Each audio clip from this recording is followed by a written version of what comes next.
Chapter 53, Chapter 53, Goodbye I guess. The muffled sound of voices drifted through the walls as he listed with his vamp hearing. Quentin's tone was sharp, his words cutting through the air. I've spread evidence of what Christopher was doing all around the house, he told Prudence, his voice cold with finality. Everyone will learn the truth. Prudence's furious retort was lost as she appeared back inside the mansion, her eyes scanning the floor. Her gaze landed on a photograph lying face down on the carpet. She froze, panic flickering across her face. Snatching it up, she tore it into shreds, her hands trembling. She wouldn't let anyone see what her brother had done to those children. She turned, ready to tear apart the entire room in search of the rest of the damning evidence, only to stop dead. Kai was there. A hair's breadth away. His lips curved into a slow, unnerving smile. "Hello, you," he murmured. Before she could react, his hand clamped onto her shoulder. Her magic dipped as it leached upon. Kai was already siphoning and draining her energy in a relentless pull. Her attempts to teleport fizzled into nothing. A faint, almost pleased sigh escaped him. I do so enjoy this," he said, feeling the pain and panic radiating off her. His gaze swept the lavish, oppressive decor of the room. "God, I hate these decorations." His tone shifted to a mocking lilt. "Tell me, do you know who did it?" Prudence's face tightened. Who are you?" "Me," Kai said with mock innocence, before his voice sharpened. "Oh, just someone who doesn't like pedophiles." Her eyes widened. "Now," Kai continued, stepping closer, "when I said the decorations." His voice lowered, becoming almost a purr. "What I really mean is, the theme of hearing the sounds of children being abused echoing beneath these walls." His face shifted in an instant, eyes bloodshot, fangs bared. Then, without warning, he lunged.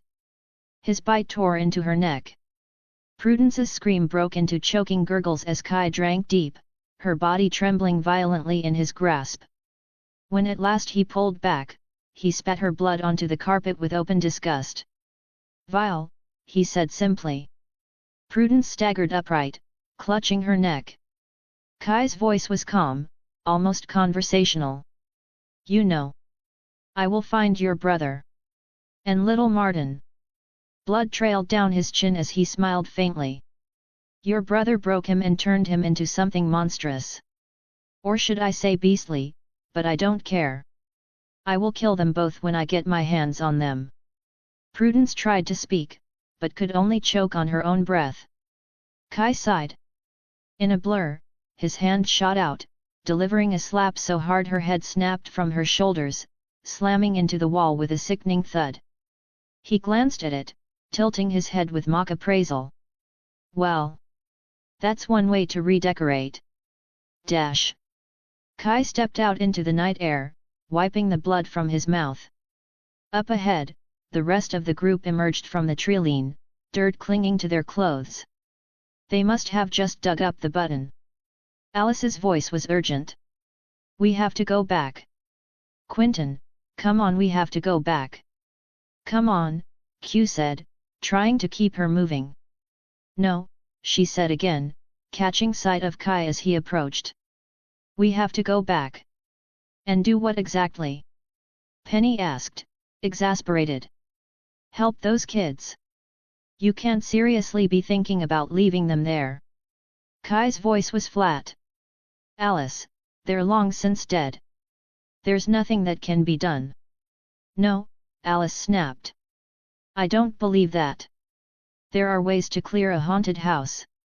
Elliot shook his head. "The house, yes. That doesn't help the ghosts." "There are rituals in every civilization," Alice pressed. "Yeah," Elliot said, "to prevent this, not reverse it." Alice's voice cracked. "We have to help them. Those kids, they did nothing.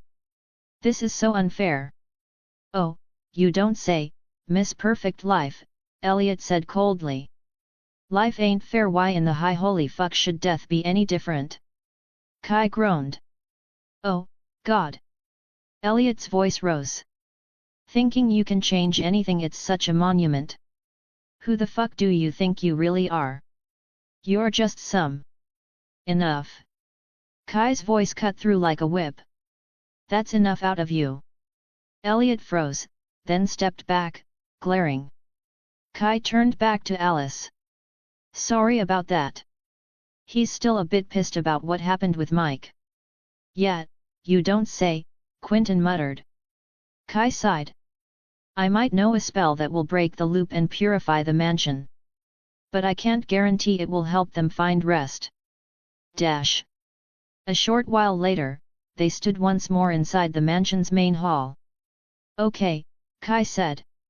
I need you all to stand in a pentagram formation. Hold one another's hands.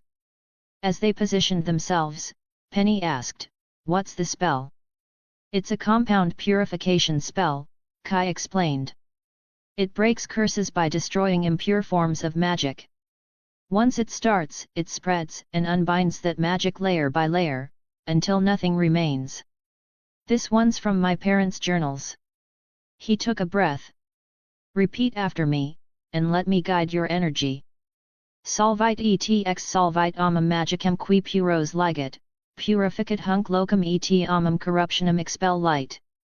Release and unbind all magic that holds the children, purify this place and banish all corruption. Kai spoke first, the others repeating. As the chant built, a faint light blue shimmer began to pulse from the center of the pentagram. It grew brighter, faster, then burst outward in a blinding flash. When the light faded, so did the oppressive atmosphere around them. It's done, Kai said. Wait, why does it suddenly feel? Elliot began. Empty. Quentin finished. Yeah, Kai said quietly. Definitely worked. They stepped outside into the cool night air. As they began to move away, Kai paused. Wait. For good measure. He turned back toward the mansion. Phosmatos incendia. Flames erupted instantly, racing along the walls and swallowing the house in a roar of fire. Penny chuckled. Well, good riddance. Amen, Elliot said. Well, goodbye I guess, Quentin said. Read an advance of 10 plus chapters on my Patreon. patreon.com/FredoZY. Chapter 54, Chapter 54, Gone. Kai, POV. I disappeared. How the fuck did that happen again? Ah, yes, fate had decided to be a bitch once more and deal with my meddling. After we got back to the physical kids' cottage, my mind immediately shifted to one thing, which was getting rid of that damned button immediately. Stealing it was the obvious choice, but with Quentin clutching it like it was his firstborn, I needed another plan. Penny kept pacing, eyes flicking to the button like it was whispering to him. I'm telling you, man, it's radiating magic. Like, pulsing in waves. I felt it too, that strange hum under the skin. Yeah, and that's exactly why you don't touch it, I warned. Quentin agreed in with the same advice as he saw Penny flick open the container with the button inside. Of course Penny had bragged about being trained by Mayakovsky and all, but I still voiced my concerns. Penny's lips curled into that I've got an idea smirk. Fine, there's a navigation lock spell I know. We bind it to the earth and it stops moving unless we want it to move. Fine. Worth a shot. We set the button in the center of a silver bowl, the bowl acting as a binding anchor. Penny muttered the incantation and hands moving in precise arcs over the button. The air trembled faintly, like the last vibration of a plucked string. Elliot, leaning on the wall with his ever-present flask drinking and drowning his sorrows away, asked, Well? Did it work, or are we all about to end up in Narnia? Penny exhaled. Yeah, it should hold. I could no longer feel that constant magical thrum, so maybe he was right. Still, I decided to be thorough. I plucked Elliot's flask right out of his hand and tossed it at the bowl. It clinked harmlessly off the side. Well, I said with a grin, looks like we won't be vanishing into Wonderland today. Penny rolled his eyes. Alice muttered something about overkill. Prevention's better than cure, Snow White, I shot back. Penny picked up the button. Nothing happened. I felt my shoulders loosen. So, no month-and-a-half-long search for a missing traveler this time. Good. One disaster sidestepped. But when the coin finally passed to me, the tingling returned, sharper, almost electric. Hey, what is? And then the world shifted. I was no longer in the cottage. I was standing in the middle of a deserted street in God knows where. I took one long look around and looked at my hand, seeing nothing as the button was of course gone. Oh shit! Dash. A couple of hours later, I made my way to Julia's apartment. Something was already off.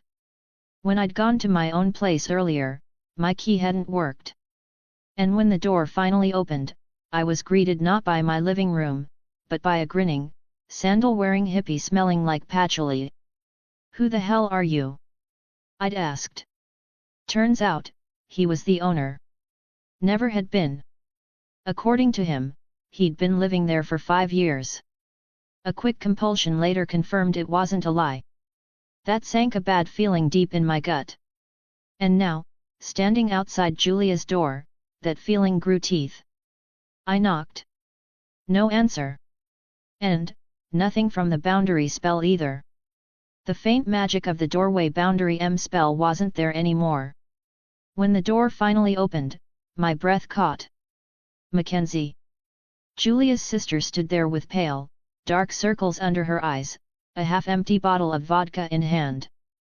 She looked like she hadn't slept in weeks. Okay. Something was definitely wrong. Who the fuck are you? She slurred. I hesitated. Oh, sorry, I'm Kai. Is Julia in? Kenzie laughed.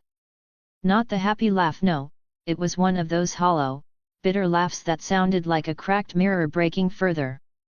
What the fuck is she laughing about? I tilted my head in confusion. Did I say something funny? She took a long swig and shook her head, still laughing. Is this some kind of a sick joke? I don't follow. Her gaze hardened. Leave before I call the fucking cops, you bastard.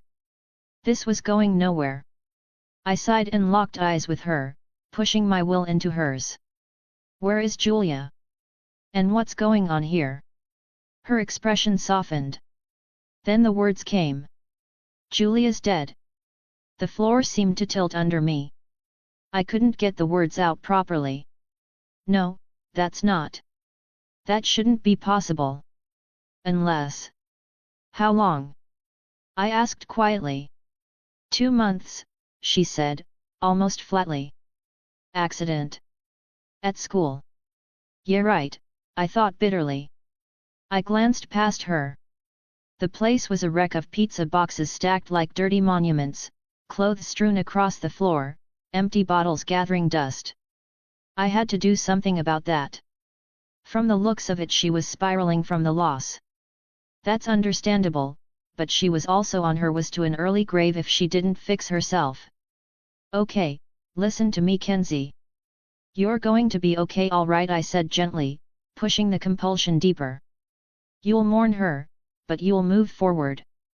You'll remember the best moments you had with her and how beautiful every second of it was, the times that made you laugh until you cried and the times that made you realize how much you loved her. You'll know she's in a better place, and that she loved you more than you realize. She wouldn't want to see you like this, Kenzie. A tear slipped down her cheek. You'll clean yourself up. Eat something real. Sleep. And when you wake up, you'll be ready to live again. Her eyelids fluttered shut. When she opened them, I was already gone. And she was alone. Read in advance of 20+ chapters on my Patreon. patreon.com/FredoZY. Chapter 55, Chapter 55, Alternate Universe. Kai Vamp sped down the cracked asphalt road, wind tearing past his face as he headed toward the familiar forest path that led to Breakbull's hidden entrance. His mind was racing almost as fast as his body. Damn, Button must have thrown me into a different world. Or is this an alternate reality? The thought dug in deeper with each step, the absurdity of the situation gnawing at him. Originally, that button was supposed to send whoever touched it straight to the Netherlands, the crossroads of all worlds.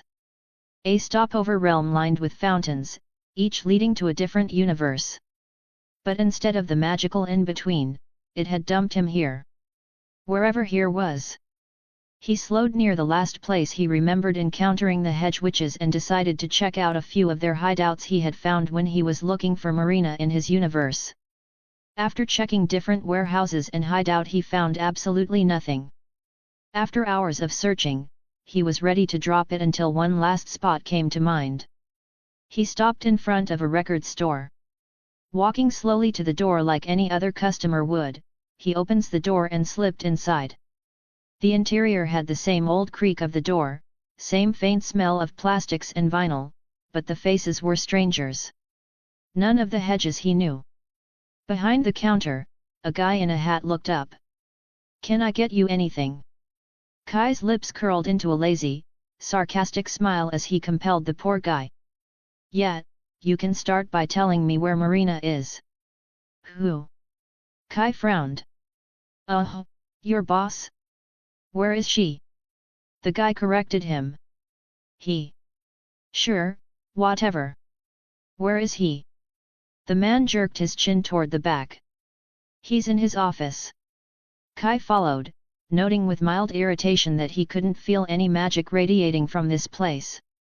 As they reached the back door, the guy started to knock. Kai's hand clamped on his shoulder. "How about you let me do the honors," Kai said dryly. "And maybe don't do anything that'll end badly for you." The knock landed, and a voice from inside answered. The sound made Kai's eyes narrow instantly. "Yeah, come on in." The voice came out. "Of course." The door swung open to reveal Pete, or, at least, this world's version of him. He looked nothing like the suit-wearing schemer Kai remembered. This Pete had a total rock and roll vibe with a black ripped jeans, scuffed leather boots, a sleeveless vintage AC/DC shirt showing off tattooed arms, and messy hair that looked like he'd just rolled out of a tour van. Pete's eyes locked on him. "Who the fuck is this, Gabe?" Kai strolled in casually. "Well, good afternoon." He smirked, glancing at Gabe. "Run along now." Gabe disappeared, leaving them alone. "Oh, where are my manners?" "Malachai Parker. But you can call me Kai."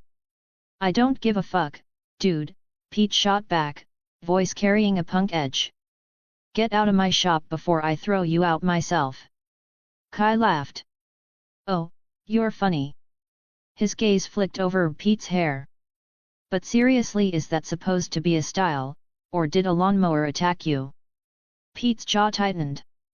He reached behind the wall and grabbed a baseball bat. Kai's brow rose. He's not attacking me with any magic." Before Pete could swing, Kai blurred forward, making the man's heart lurch. His hand closed around Pete's neck. He stared, confused. "I can't siphon anything from him." He'd provoked Pete to see if he'd retaliate magically, but there was nothing.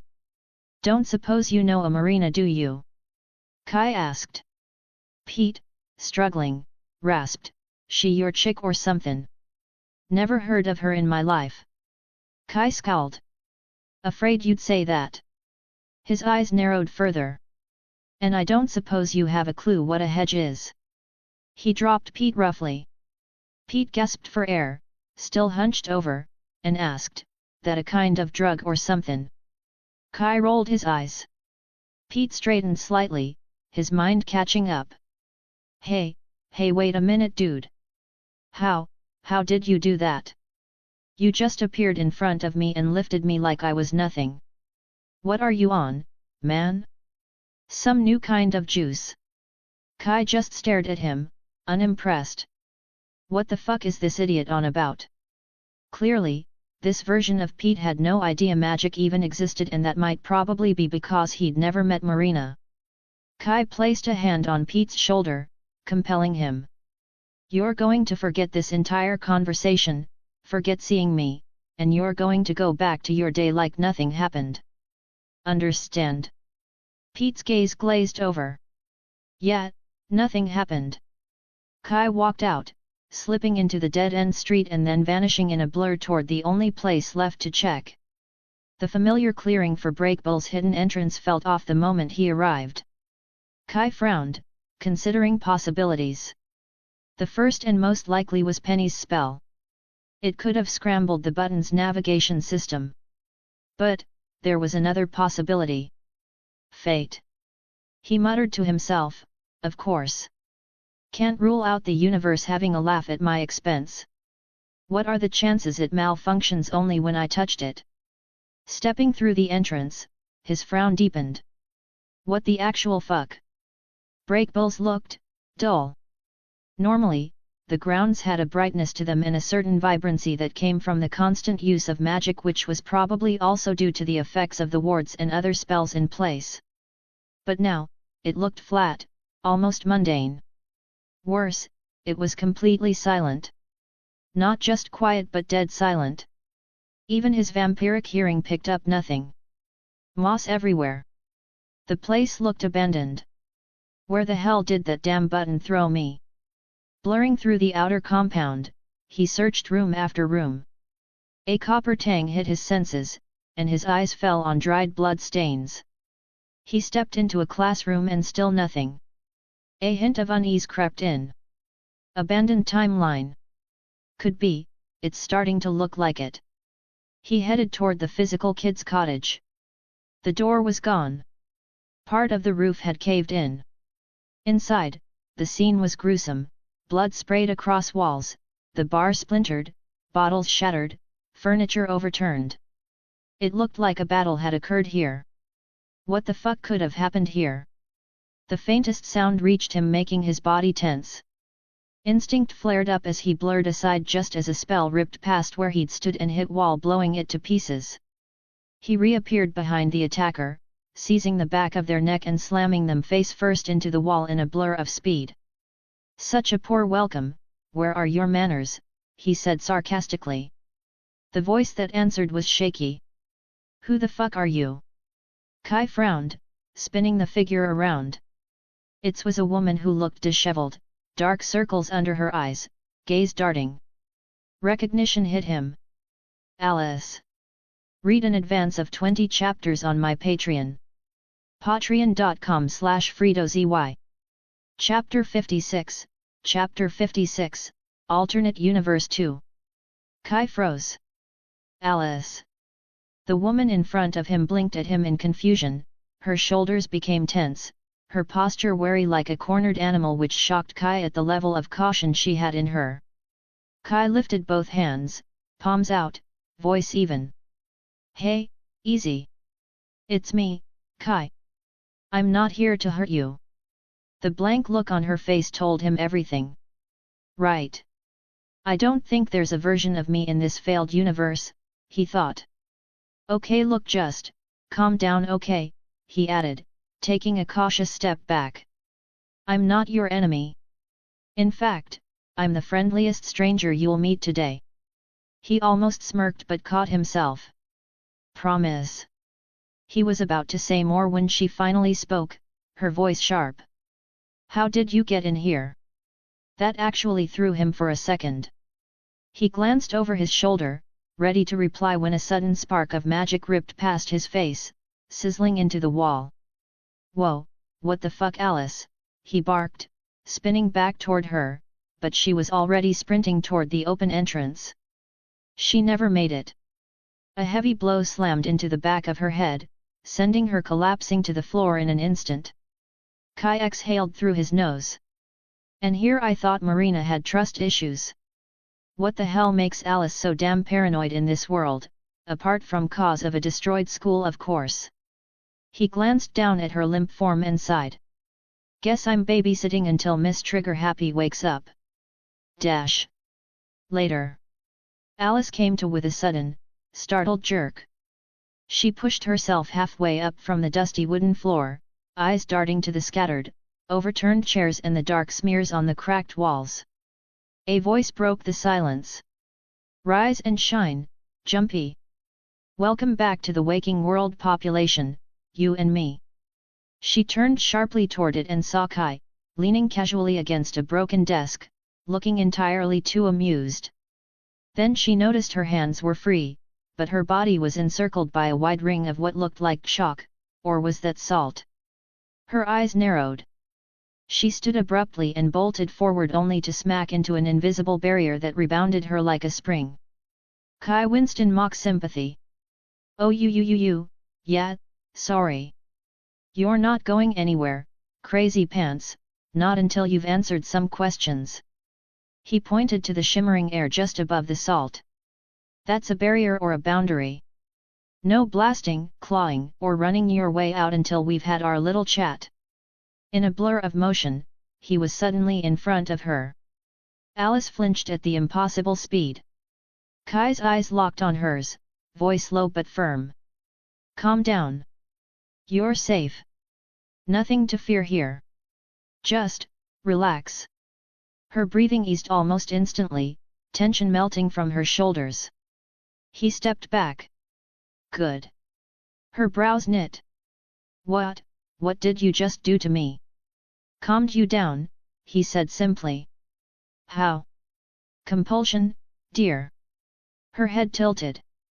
You know me. But I don't know you. Are you a magician, or whatever? Kai smirked faintly. You fire off questions before I can answer them. Sorry, she muttered. He exhaled and started again. I'm Kai. I'm a magician. From Breakbills, but not this version of Breakbills. That made her blink.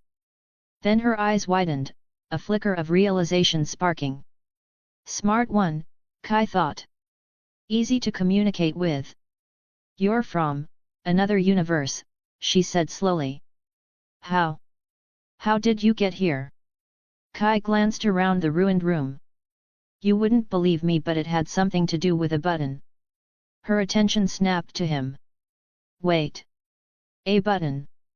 Yeah. The fiery button, she said, voice trembling. His eyes narrowed. Alice, what happened here? Why is the whole school in ruins? Her laugh was humorless. The beast happened. The beast. She met his gaze, eyes hollow. He killed them all. One by one. Every magician in this school. And he didn't stop there. Kai frowned. How the fuck did that happen? That button, she said bitterly. He tilted his head. How does a button? You have the beast in your world, she interrupted. Yeah. But he's in Fiery right now. Well, the button made it easy for him to come back here. Kai caught that phrasing. Come back. She nodded. He first appeared after Quentin, Julia, and I performed a ritual to communicate with my brother. Wait, so Julia definitely was here? At Breakbills? Yes. Why? Wasn't she in yours? No. She didn't make it in my world. That's not possible. Here, she scored one of the highest. Off the charts aptitude points. Kai shrugged. Yeah, well, that's what you get for trying to change outcomes. What? Never mind. Didn't Penny or Caddy help you? She scoffed. No, why would they? He raised a brow, but she continued. The ritual opened a gateway we didn't know about. Straight into Fiery. The beast came through and slaughtered people until we drove him back. Stopped him. We thought so. Kai gestured to the dried blood on the walls. Yeah, this really screams victory. Her expression darkened. He came back. In the body of an old student. Mike. She shook her head. Margot's ex. Kai blinked. Right. Different timelines, different things. Who's Mike? Elliot's boyfriend, or ex by now? Alice looked genuinely surprised. Boyfriend. Kai frowned. Why do you sound shocked? Because here, he and Margot are together. Kai thought for a beat, then snorted. Honestly, not even surprised. Those two are close enough to be fucking. Yeah, actually, that makes sense. Alice chuckled softly before catching herself. Kai leaned forward. So what happened when the beast attacked here? Her gaze hardened. He tried to kill me. With an axe of severance. It traps your mind inside it. Kai whistled low. And you survived because... Quentin. And Marina. Kai's head snapped toward her. Wait, Marina. She tilted her head. Yes. Why? What's wrong? In my world, Marina was expelled. Alice scoffed. That sounds grim. Here, she's practically golden and tight with the dean, never breaks a rule. Kai leaned back, thinking. Well, how about that? Read an advance of 20+ chapters on my Patreon. Patreon.com/FredoZY. Chapter 57, Chapter 57, Alternate Universe 3. Kai leaned forward slightly, brows furrowed. Then what? Alice paused for a long moment, her eyes shifting to the side as though pulling the memory out of some dark, reluctant corner of her mind before answering him. He attacked someone else, while trying to get off the school grounds. Who did he attack? Kai asked. She didn't answer right away, and that alone made him press again, more firmly. Alice, who did he kill? When she looked back at him, there was no flinch, no hesitation in her tone, just a cold, bitter truth. Elliot. Kai took a second to process that. He killed Elliot. His voice was lower now, the weight in it undeniable. She nodded once. He sighed heavily, the air leaving him like the loss of an old friend even if it wasn't his Elliot. Who caught him? Penny. And Professor Sunderland. Penny was able to teleport right to him and slap a set of magical binding shackles on before he could run. Kai nodded slightly, eerily similar to how Mike's arrest went in his own world. But... She hesitated, somehow he ended up confronted by Margot. She was grieving and was furious. And in pain after losing Elliot. Kai's eyes narrowed. Let me guess. No, Alice cut in. He wanted to be caught. The whole thing was a setup so he could perform a ritual to bring down the wards. What happened when Margot saw him? Kai asked. Alice's tone dropped lower, her eyes gaining that glisten again paired with that dangerous half-lidded look that this version of Alice seemed to wield effortlessly. Somehow, his shackles weren't secured enough, we don't know how or who fucked it up.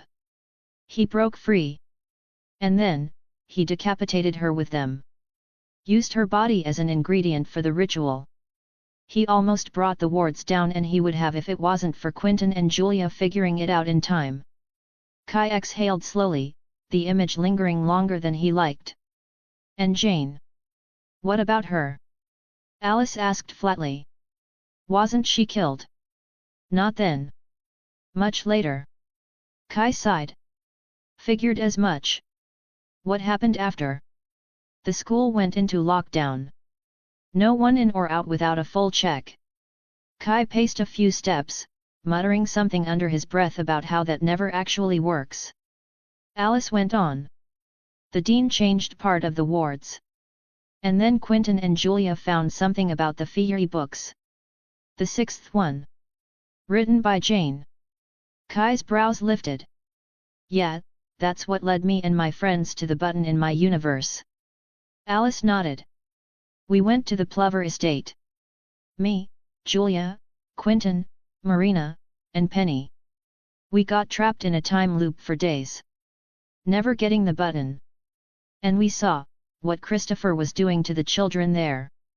Yeah, Kai said darkly, he did the same in ours. His mind lingered on how sick a man had to be to have that same fate in two realities. Eventually, we got out, Alice continued. The button was buried with a dead little girl. Prudence buried her after she was killed by accident. Kai thought grimly, another divergence.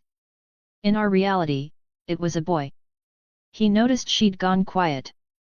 What's wrong? Her voice was softer now. How is he? She didn't have to say a name. Kai knew instantly. He's happy. With the version of you in my world. His tone was gentle.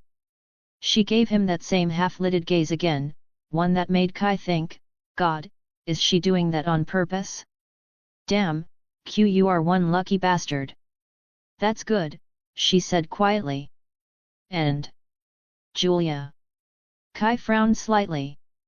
What about her? Is she happy too? Yes, he said after a moment, smiling in a way that drew a small chuckle from Alice. That's good, she echoed. Margot and Elliot are alive too, Kai added. Elliot's drowning himself in alcohol, but I think he'll pull through. Alice turned her back to him. Kai sighed, cancelling his boundary spell and blowing away the salt circle. She spun to face him. What are you doing? Well, Kai said, you seem calm now. And I don't think you're about to attack me the second I turn around. So, there. How sure are you about that? She asked with a raised brow. Kai shrugged. Even if you could, I think you know it wouldn't do you any good. So how about you get comfortable and keep telling me how it all went to shit? She sat back down on the ruined classroom floor. After we got the button and figured out how it worked, Penny tried to see for himself. He disappeared, didn't he? Kai interrupted. Alice nodded. For 2 months. Kai thought, an extra 2 weeks, or is time here just different? Shit, how long have I been gone from there? Alice continued. We got him back using a particular sex magic. He was in the Netherlands the whole time. She paused again before adding, after that, we thought to safeguard the button until we were ready to face the beast. Kai smirked faintly. Ambitious. Also, wildly underestimating the vile bastard. Alice gave him a look, but kept going. We had to learn battle magic. But before we were ready, Marina was kidnapped. What? How? Someone breached the wards.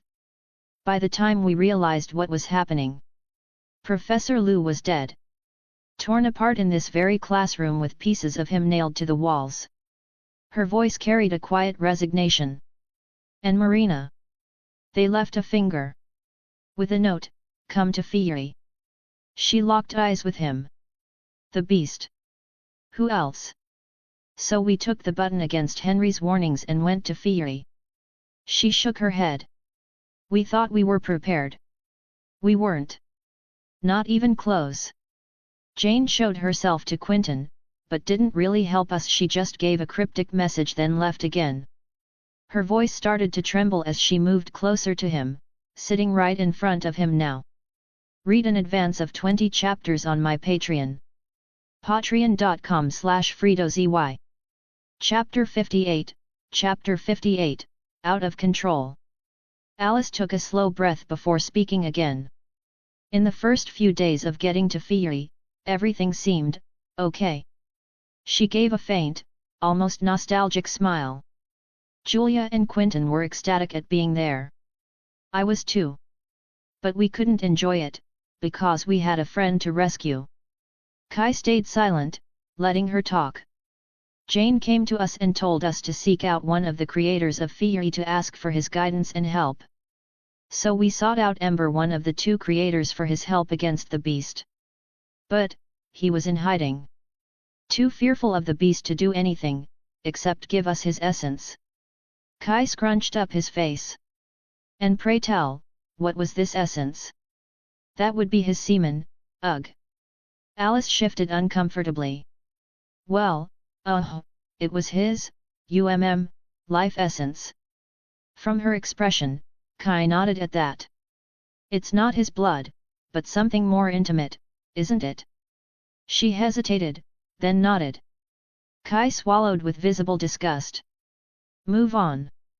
Please. The villagers and blacksmith gave us a knife that could only be wielded by someone blessed and potentially kill the beast. Hence the use of Ember's essence to wield it. Of course, we had to choose between ourselves who'd drink it, and Julia volunteered. But it all went to hell when we got to the cabin he had Marina in. Kai tilted his head. How so? When we got to the cabin, Marina wasn't there. But we found something else. Kai frowned. Wait, what do you mean she wasn't there? That's just it, we all believed she'd be there but she wasn't. We looked around and couldn't find her anywhere, but we did find something else. What? Kai asked. The source of magic. The wellspring. Kai nodded slowly. Then what? Before we could do anything, the beast came for us. Julia tried to fight him, and she was winning. But she exhausted the essence before she could deal the final blow. We tried to help her. Penny tried to teleport us all away, but... Her voice broke, distress threading every word. He cut off his hands and legs, and when he was done with Penny I was next. She swallowed hard. He was about to kill me but Q got in his way, and so he decided to punish him for interrupting him. Tears welled in her eyes as she continued. The beast tore his arm off, layer by layer. And the screams, they delighted him. Kai's jaw tightened. We were useless, until Julia started to cast. And it got out of control. Kai frowned. Don't tell me. Alice nodded. She turned into a Niffin. She went quiet. Kai's voice was low, serious. What did she do? She killed the beast. Kai blinked. Wait, she killed the beast. Alice nodded. Then who the fuck did all this damage to the school? The beast did. Kai's confusion deepened. She cut him off before he could say more. After the beast was killed, we tried to get through to Julia, but we couldn't. She was lost and was on a war path. In a last-ditch effort to save us from being killed as well, Penny, who'd lost his limbs, managed to teleport his body to make contact with her. And they teleport. I have no idea where. Fuck, Kai muttered. This still doesn't explain how the beast is still alive, Alice. I'm getting there. With Julia gone together with Penny, who I'm sure she killed. Quentin and I were attacked from behind by someone. We both lost consciousness. When we came to, we were bound. And the person we saw was Marina. And Fog. Kai's eyes narrowed. What? It all made sense. Fog had been desperate for a way to regenerate his hands that the beast took from him. The only possible solution was to seek out that which made the beast as powerful as he was. Kai whispered, the wellspring. Alice nodded. Realization dawned on him. The shackles. The ward. It was him all along, he had followed us without us knowing, she said bitterly. Kai leaned back slightly. A turncoat. This is sounding like the crazy Fog that exists in one of the alternative timelines. Tell me one thing, he's the beast now, isn't he? Alice nodded. Kai sighed. What happened next? Fog blamed us all for bringing that abomination to Breakbills. But most of all, he blamed me. For the summoning. I thought it would summon Charlie. But I ended up creating a gateway. Kai sighed. And Marina? Why betray you guys? For love. He stared. What? She loved him like a father. And he loved her like a daughter. Alice went on, voice shaking. She was the one who killed Professor Liu. She cut off her own finger for him. Kai's mind reeled. Mutilating yourself for Fog. That's beyond fucked up. What happened after he drank from the wellspring? Oh, it healed him, yes. But it came at a cost. Kai's expression didn't change. It burnt away his shade, didn't it? She nodded. He thought he could handle it, so he cut off a portion of his shade. Shade amputation, Kai muttered. Marina was supposed to implant it back. Kai palmed his face. Let me guess it didn't go as planned. Alice nodded. The moment he drank from it, he was consumed by the power. Marina tried to reach him, but he burnt her to ash. Kai let out a dry scoff. Why am I not surprised? Jane came to our rescue and used a protection spell on me and Quentin, but it wasn't enough. Her voice cracked. He killed them both. Right then and there. Kai's gaze darkened. How did you survive? He brought us back to Breakbills. Said he wanted me to see something. He told me that as long as there were magicians at Breakbills stupid enough to use their power against him, he could have that. Then he made me watch as he killed every single last person in the school. Some fought, but he killed them all. And he left me there, in the aftermath. Said having one person carry on the memory of his beautiful cleansing was much sweeter. Kai shook his head slowly. That is, unbelievably macabre. Read an advance of 20 chapters on my Patreon. Patreon.com/FredoZY. Chapter 59, Chapter 59, Almost Impossible. Kai sighed, closing his eyes for a moment, then reopened them with a sharp clarity. I don't get something, he said finally, voice calm with a confused edge to it. How the hell did Fogg get to Fiery in the first place? And how did Jane not see this coming? Alice shifted where she sat, uneasy. He must have found another portal, or something I don't know. Kai hummed, the sound low and skeptical. Another portal, hey? Or? His mind immediately tugged at a possibility. The Netherlands, he murmured, almost to himself. That would have been his way in. That or he really did have another direct access to Fiery. He gave a small nod. And Jane not seeing this? He continued, his gaze narrowing. Alice fidgeted with her hands and shook her head. I don't know. Maybe he hid it, too well. Kai exhaled, leaning back. A desperate man will always find a way, he said philosophically, his tone low and deliberate. Desperation is the fire that burns reason away, and when a man burns, he'll walk through every shadow, every forbidden door, until he finds the thing that promised to heal the wound that lit him aflame in the first place. Alice looked at him quietly, her eyes shimmering. Tell me something, Kai pressed, gaze hardening, wasn't there opposition when he came here? Surely the higher-ups didn't just sit back and watch while he massacred the entire school. He tilted his head. Unless, of course, they valued self-preservation more than the lives of their students. In which case? His mouth twitched faintly. I'd almost understand. Alice swallowed, then said softly, some alumni came. They tried to stop him. They even managed to trap him. Kai frowned. What? She nodded. Judging from her expression, he already knew. Ah.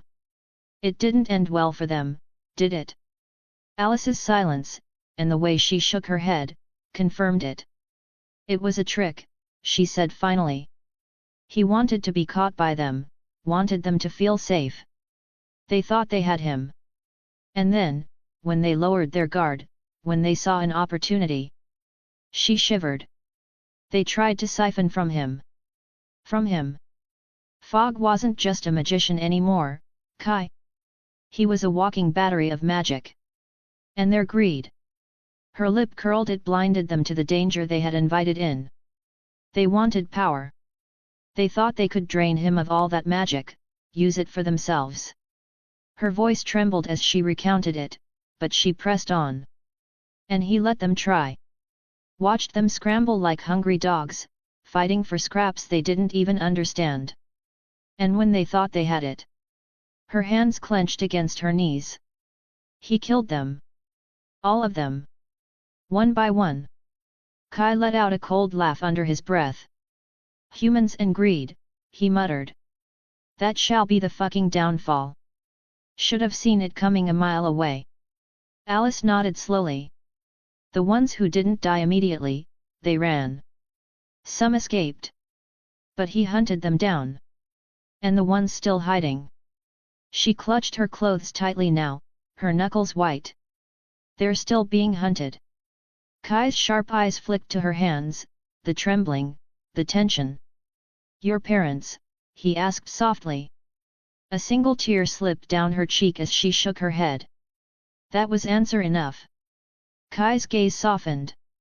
He stood, walked over to her, and without another word, wrapped his arms around her.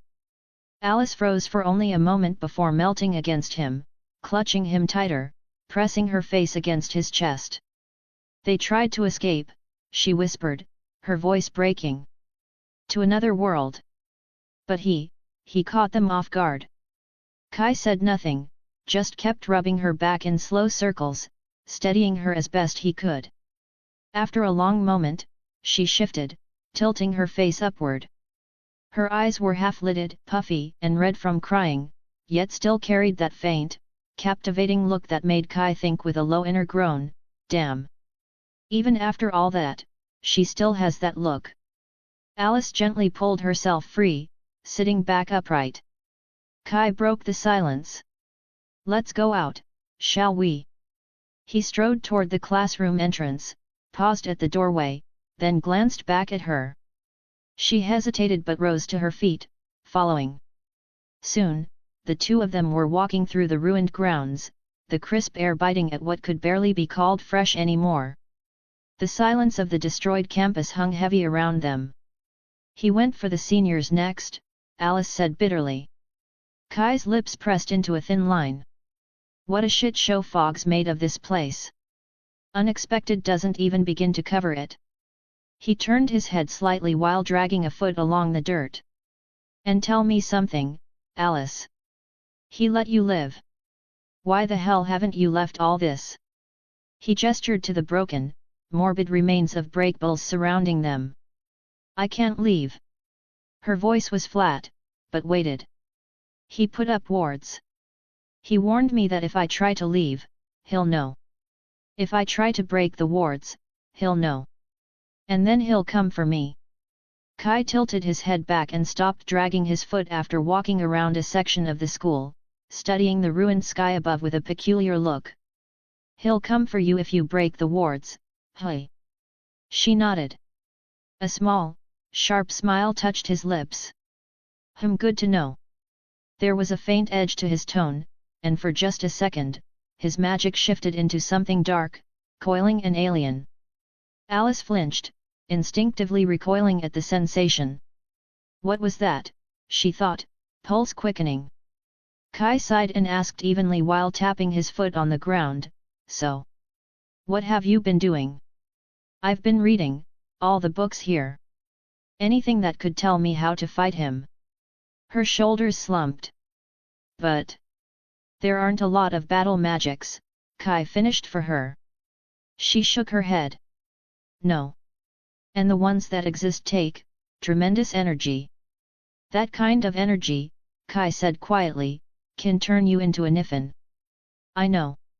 Her silence was answer enough. Well, Kai said, a grim smirk forming, looks like what you have is an infestation problem. And lucky for you I'm into that kind of business. What's that? His words carried a sarcastic bite. Bleed an infestation dry of its supply, and watch it starve. Alice blinked, tilting her head slightly at that. Kai raised an eyebrow. How would you like it if the beast problem could actually be solved? She stared at him, incredulous. Kai, people far more experienced have tried. They used every spell, every method, and nothing worked. Of course nothing worked, Kai cut in, his voice sharp with conviction. You're forgetting who he was. He was the dean. He knew every spell they'd throw at him. And if he didn't know the spell itself, he knew the caster, their capabilities, and their mortal limits. You don't get to be dean without learning the dirty little secrets of the magical society. It's just politics. He knew exactly what to expect. Alice's brows furrowed. So what are you suggesting? Kai's lips curved into a slow, deliberate smile. Simple. I'm suggesting me. His tone was deceptively calm, but for a split second, the air around him shifted again and it felt raw, foreign, uncharted power that made goosebumps crawl across Alice's skin. There it is again, she thought, shaken. Why does his magic feel like that? I'm something he doesn't know, Kai went on. Something he hasn't calculated into his schemes. And I know magic he couldn't possibly comprehend, even if it were handed to him on a silver platter. Alice sighed, her voice weary. I hope you're not just saying all that. Fog is unpredictable. To catch him off guard would be, almost impossible. She shook her head, turning away. No. It's too risky. She started hurrying off, her steps uneven but determined. Kai stood still, watching her retreating form, sighing deeply. The trauma she must have felt. He slid his hands into his pockets, tilted his head back, and stared up at the sky. Another long sigh escaped him. Almost impossible, but not impossible. Read in advance of 20 chapters on my Patreon. patreon.com/FredoZY.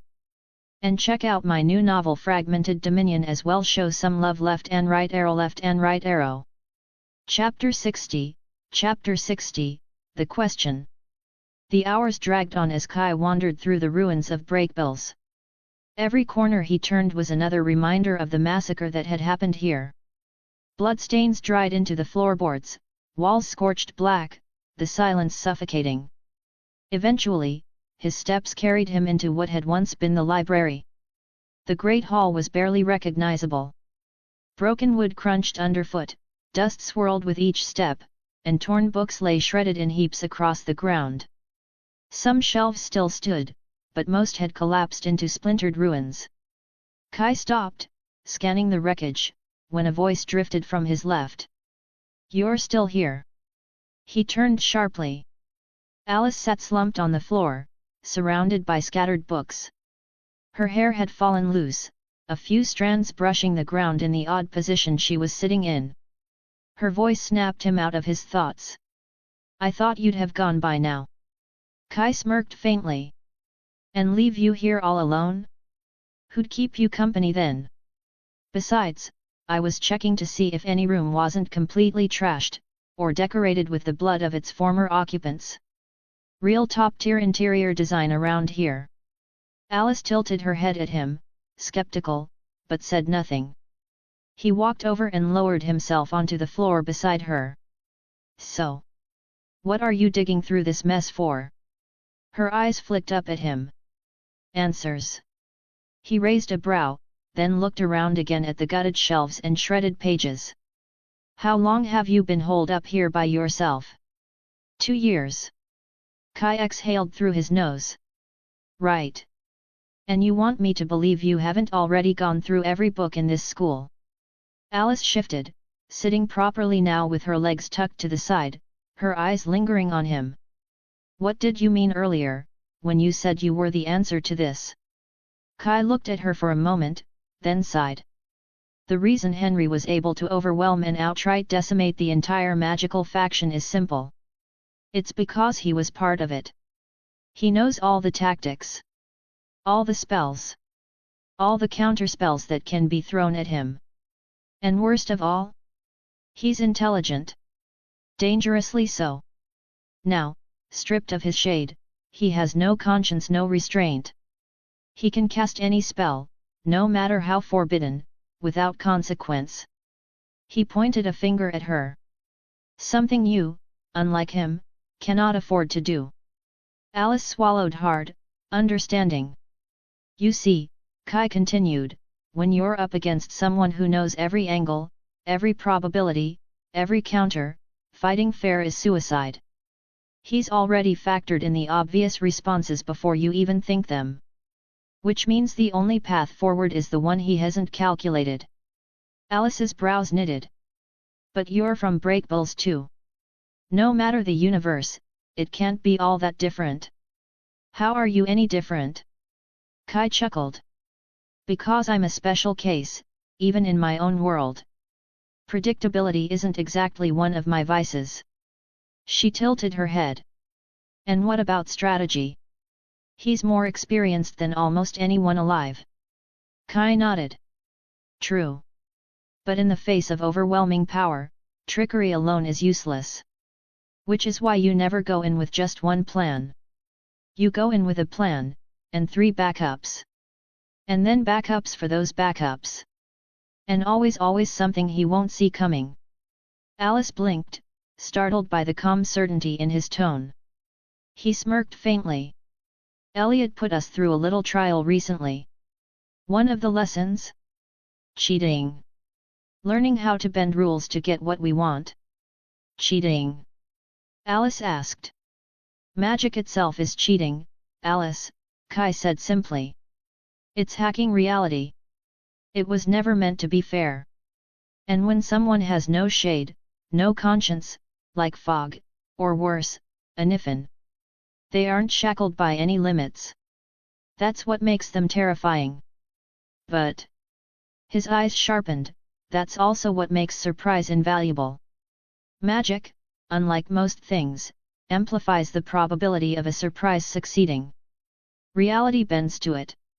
And when reality bends in your favor, you don't need to play fair. Alice studied him in silence for a moment before softly saying, so you'll use anything Fog doesn't already know. Kai grinned. Oh, you should worry more about the fact that I know spells he definitely doesn't. Her lips curved into a small, almost involuntary smile. Oh really? Like what? Kai smirked. Come with me. They rose together and stepped outside. With his hands raised slightly, Kai whispered an incantation. Resartio tempus fractum, rede ordinem pristinum. The broken wreckage of the library stirred. Splintered wood lifted piece by piece, sliding up and moving back into place piece by piece. Shattered shelves rebuilt themselves beam by beam. Torn books stitched their pages together, binding themselves whole once more. The cracked stone floor smoothed as though time itself reversed. Slowly, steadily, the once ruined library stood restored. When the last piece clicked into place, Kai lowered his hands and turned back to her. There. Alice stared, wide-eyed. That was a reverse entropy spell. Kai shook his head. Then, a reconstruction weave, she tried again. Nope. Her eyes narrowed. Temporal layering. Kai chuckled. None of the above. Just a simple mending spell. Fixes broken things. Alice blinked at him. Where did you even get a spell like that? From one of my parents' special grimoires. Her eyes widened slightly. Special grimoires. Kai nodded casually. Yet. Most of the spells they created aren't exactly conventional. Let's just say they work a little differently. His smile was straight, calm, and believable. Alice found herself actually buying it. She asked quietly, do you know other spells like that? Oh, just a few, Kai said lightly. But enough. Then his expression grew more serious. Tell me something, Alice. Do you really want to leave this place? What are you willing to do to escape this prison you've been trapped in? Her gaze dropped. It's not that simple. Kai frowned. What do you mean?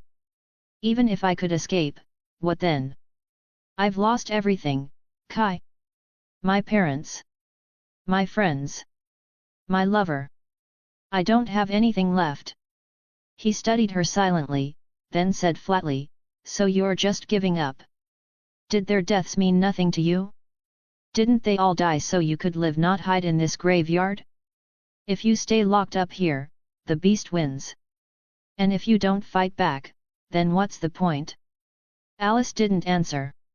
She turned her head, staring at the now restored library in silence, his words weighing heavy. Later, Kai sat alone in the dorm room he'd cleaned and restored for himself. The silence gnawed at him as he leaned back in the chair, staring at the cracked ceiling. How long have I even been gone from my world? Are they looking for me? Hell, I wasn't even supposed to be here. The key was tied to Fieri. So how the fuck did I end up in this mess? He let out a humorless laugh. Bet Richard and his merry little cult haven't figured out how to summon that fox abomination yet, gods, I really hope not. Standing, he stripped off his jacket and made his way toward the bathrooms. The corridors were just as ruined as the rest of the school, but he eventually found one section still intact barely. Probably spared by chance. He stepped inside, peeled off his clothes, and turned the tap. The water sputtered, then flowed, running hot down his skin. He closed his eyes and groaned softly at the relief. Then, the door creaked open behind him. Kai turned his head, droplets running down his face. Alice stood in the doorway, her eyes on him. Read in advance of 20 chapters on my Patreon. patreon.com/FredoZY. And check out my new novel Fragmented Dominion as well. Show some love. Left and right arrow. Chapter 61, Chapter 61, Alice R18 Shower Sex. Kai was ripped from his relaxation when the door to the shower opened. As soon as Kai sees who steps through, he relaxes, not that there would have been anyone else of course. Kai stared at Alice standing there in the door to the shower. Alice. Kai starts to ask her why she's here, but then, the words died in his throat as she discards her towel and her bra. His eyes fixing on her breasts for a moment before he snaps them up to her face. There's a look of needy determination plastered on her features, and Kai doesn't quite know what to make of it as she tilted her head and looked at him with that half-lid look of hers. His eyes took her in just as she were taking him in. Moving in as her hair started to get wet, he looked over her soaked hair, down her body, grazing over her breasts, stomach, hips. His eyes stopped on her pussy and she watched as his eyes seemed to spark. They flicked back up to her face, meeting hers. She stepped into the shower, the door shut behind her and moved across from him to get more water on her body.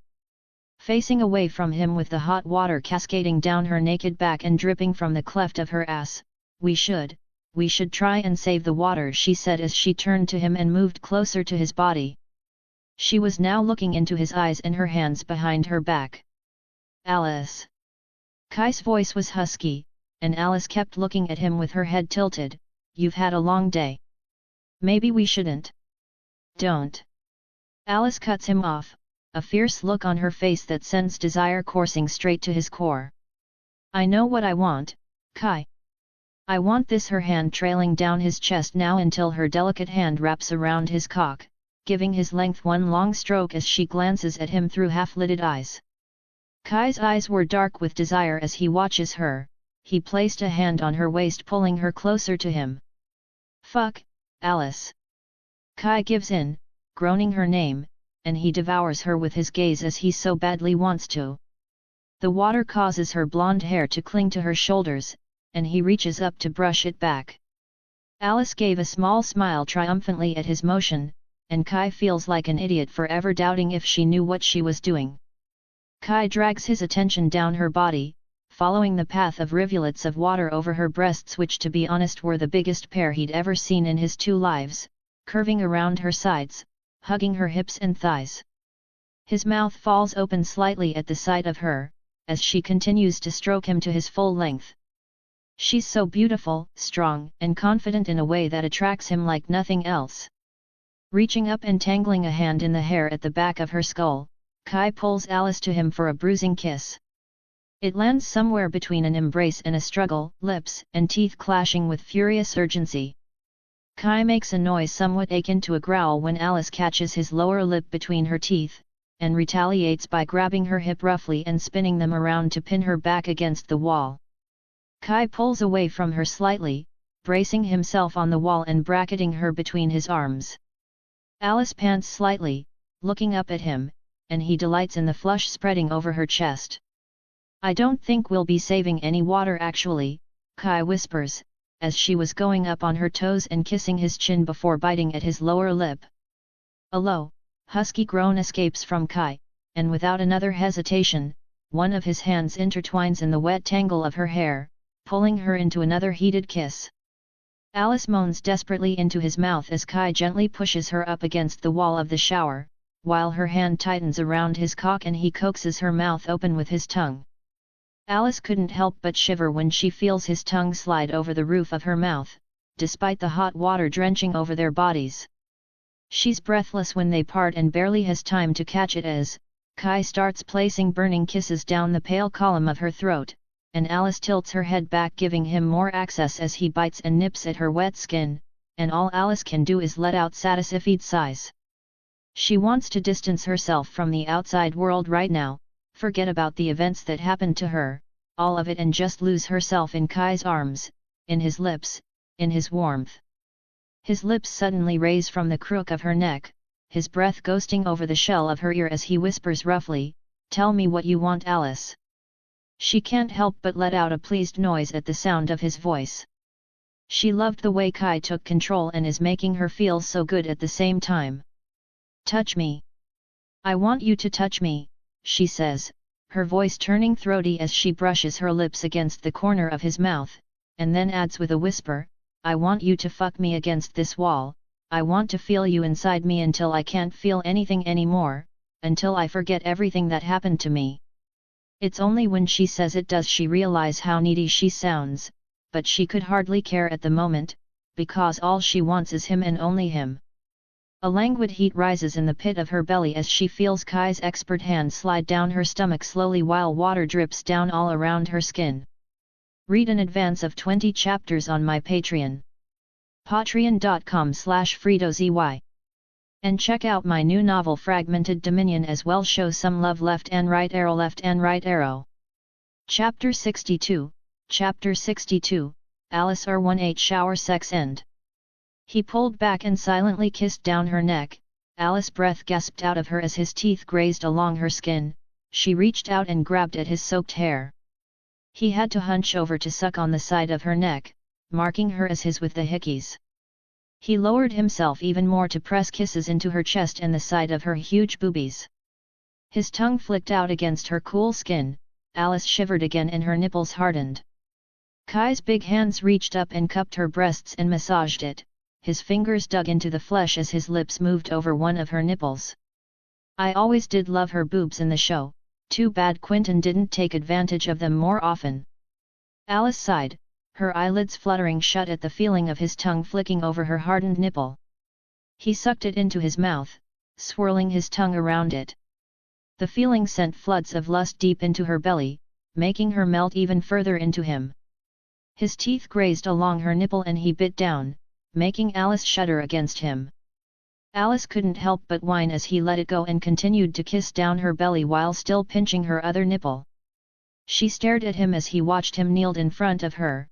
This was not something she expected at all.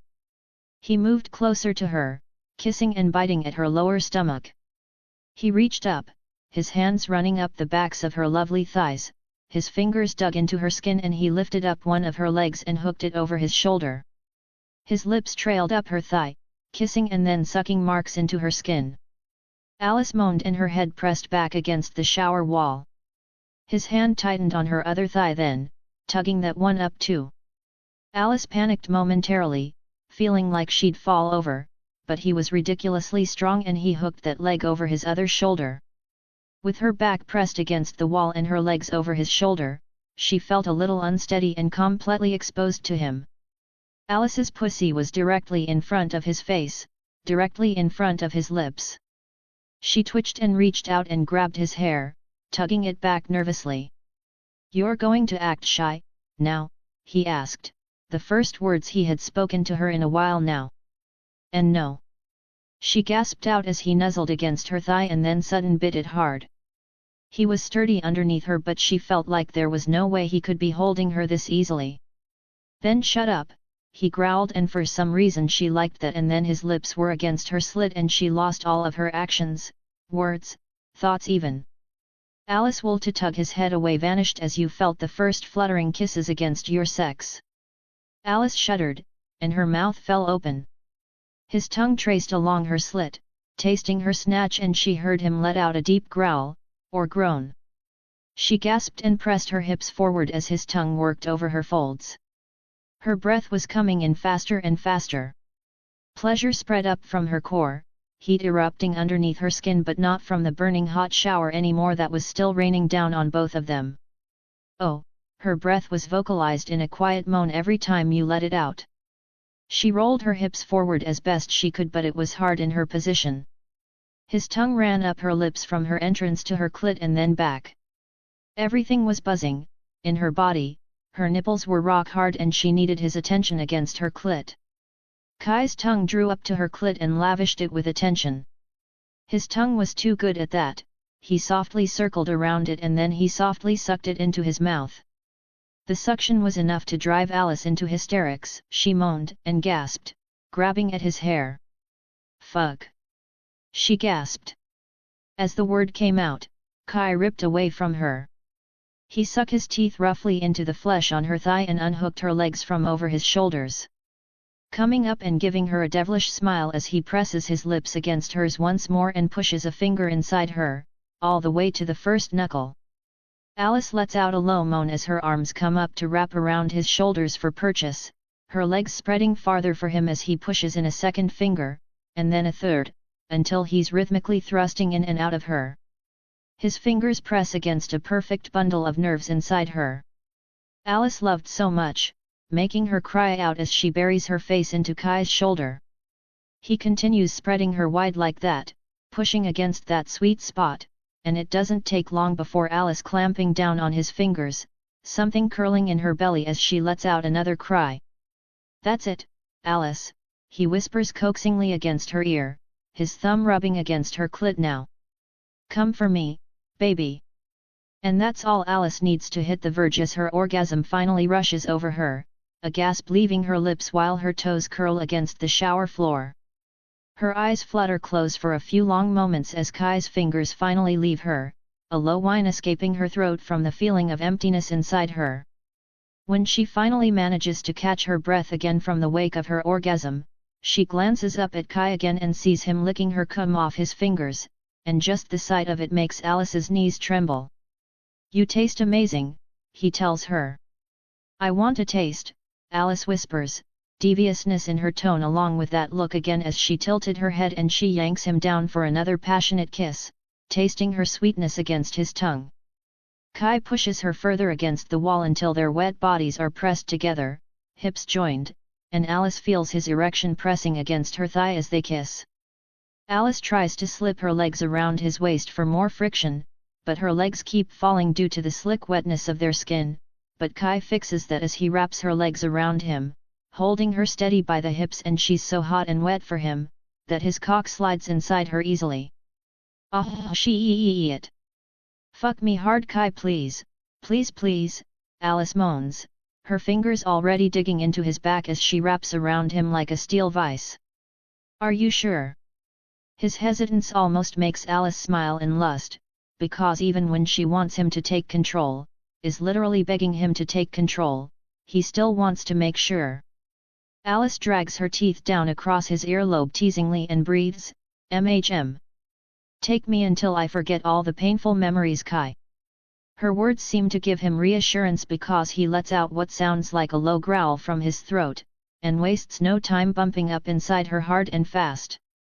His lips capture hers again in another blazing kiss as they fall into some beautifully frenzied rhythm, their hips rocking each time Kai thrusts into her, the sleek sound of wet skin slapping against wet skin resonating through the bathroom along with Alice's whimpers and moans, encouraging him onward with each deepening thrust to her hilt. His grip around her hip tightens, but not hard enough to leave a bruise, although the way her nails are digging trails down his back are definitely going to leave a mark tomorrow if he was a human, of course, but it all healed as soon as the marks were made. Kai pulls away from her lips softly, letting his head drop to her chest, kissing and licking at the top of her breasts, tasting the salt of her skin and the warm droplets of water still on her body. And when his mouth finds her pert nipple, enclosing his lips around it and sucking gently, while the speed of his thrusts never falter, Alice feels herself climbing higher and higher, the small whimpers and moans quickly turning into loud throaty cries as she arches her back off the wall, giving him better access to her bountiful breasts. His hands slide down her back then, resting on the curve of her ass, kneading and squeezing her buttocks while his mouth switches from one breast to the other, giving each equal amount of attention.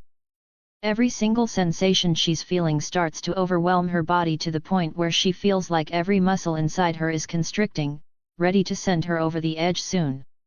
She raises her head from where it's buried in Kai's shoulder and manages to cup his face, making him look up at her.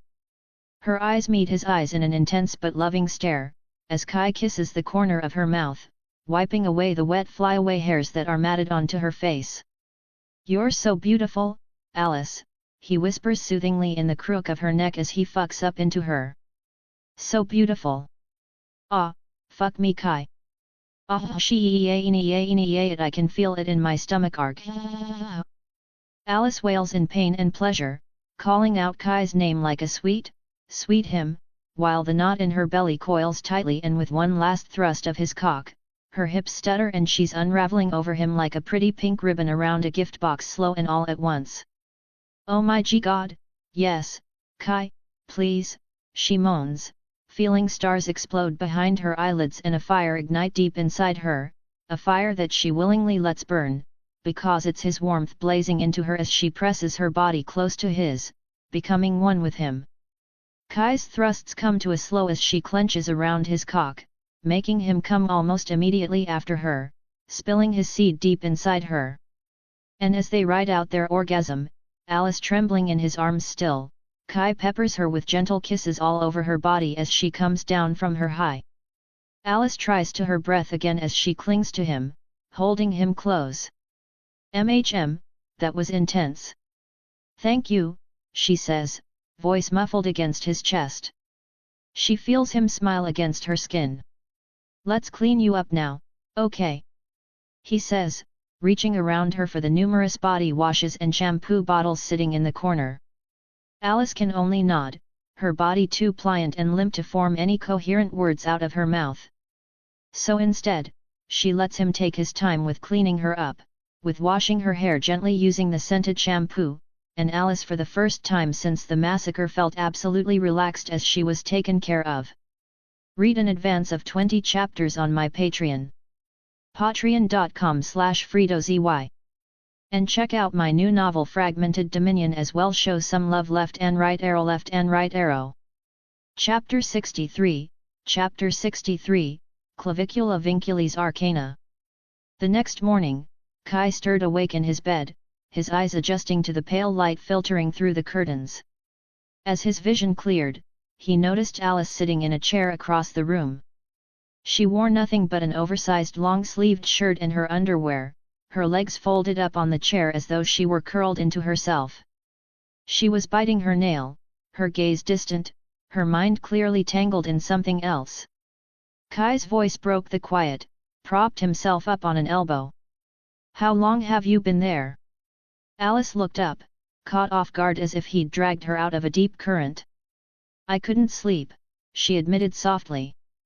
Before he could reply, she cut him off, her voice taut and brittle. "Can it really be done?" He blinked at her, confused. "Can what be done?" She stared at him, as if he should already know what she was talking about. "The beast," she clarified, her voice trembling. "You said you're the simple solution. Can you really stop him?" The words sank into him, and he finally understood what she meant. Kai sat up, dragging the blanket off himself, and leaned forward to the edge of the bed and planted his feet on the floor. "So that's what this is about." Alice's voice sharpened, trembling at the edge. "Can you?" Kai smirked faintly, letting his sarcasm carry him. "Well, if I screw it up, at least I'll die pretty, right?" He tried to mask the heaviness of the question with sarcasm. But when he caught the look on her face, it was serious, almost desperate. His smirk faltered. He sighed and straightened. The sharp edge of his tone softened. "I think I can," he said finally.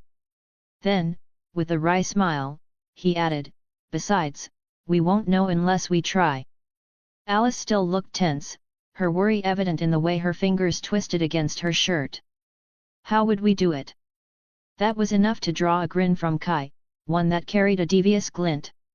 "Now that," he said, is the fun part. Later, the two of them made their way toward the library. As they walked, Kai spoke aloud, half to himself and half to Alice. Well, first, we need to lay down a trap for him. Of course, making that many traps might end up looking like a paranoid lunatic's art project.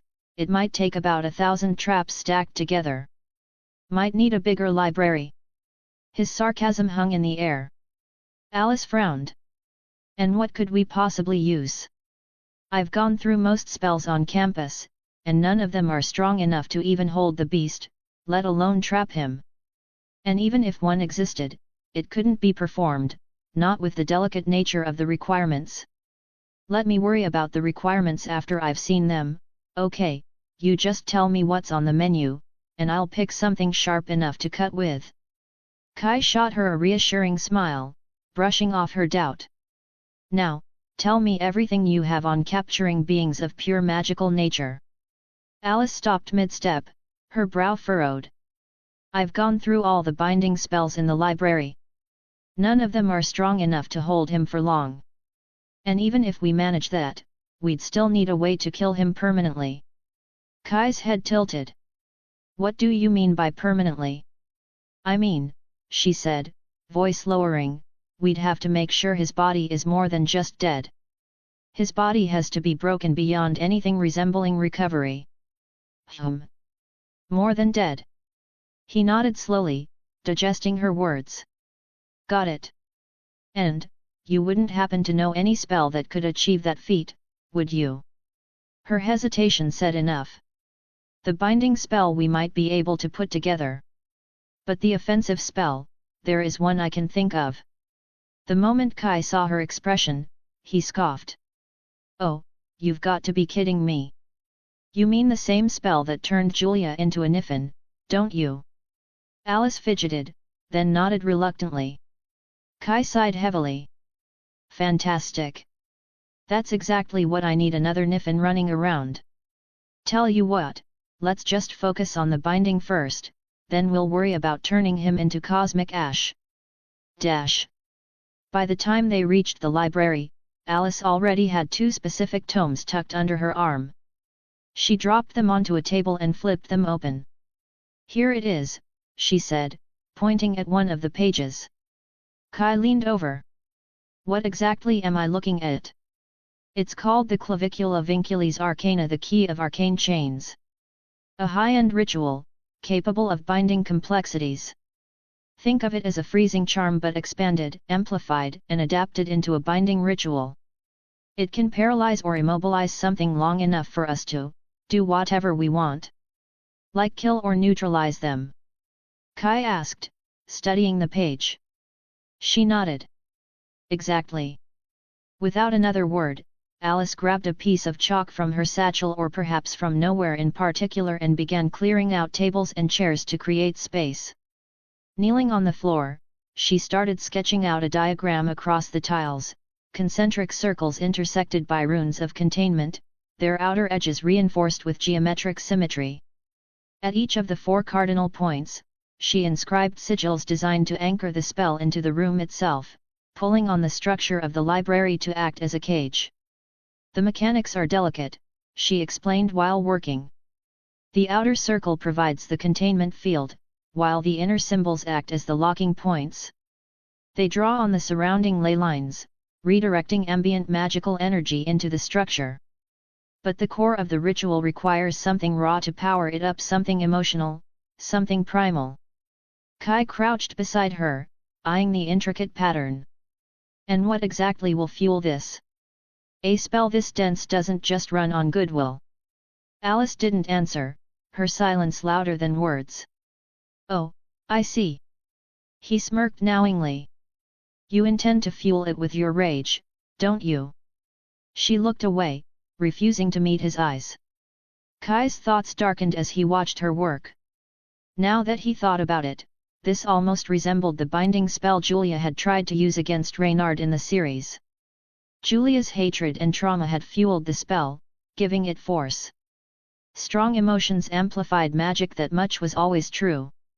But Julia's spell had failed, not simply because Martin was taken away back to Fieri, but because Reynard's resistance was on another level. He wasn't just a god, he was a trickster god. His magic was slippery, chaotic, and near impossible to pin down. Mortal magic, no matter how amplified, unraveled in his presence without divine reinforcement. Julia lacked a divine power source, she had no artifact, no god-killing blade, no deity lending their strength. And that was why the spell had failed. Now, watching Alice draft her own version of the ritual, Kai couldn't help but frown.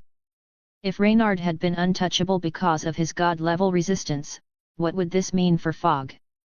Now a beast, a creature on par with divinity itself, and perhaps even worse than Reynard because of his adaptive mind. A being elevated and maybe even worse than a god and twisted into something else. Then again, I wonder if that would hold. Read an advance of 20 chapters on my Patreon. patreon.com/FredoZY. And check out my new novel Fragmented Dominion as well. Show some love. Left and right arrow. Chapter 64, Chapter 64, Power Source. Hours passed as Kai and Alice worked on the binding spell Ella in the library, the floor now covered in chalk diagrams and smudged runes.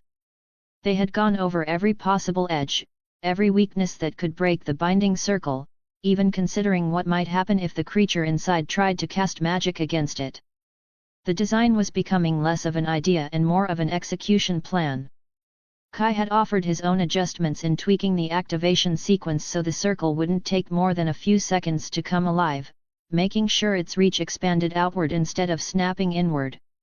They even argued over the finer points, whether the circle should paralyze the victim's body completely, or simply dampen their magical output. Every scenario came with potential cracks, and every crack with consequences. When they finally leaned back, exhausted but satisfied with the diagram on the floor, they both knew what the missing piece was. And that was the power source. Alice exhaled, brushing chalk dust from her hands.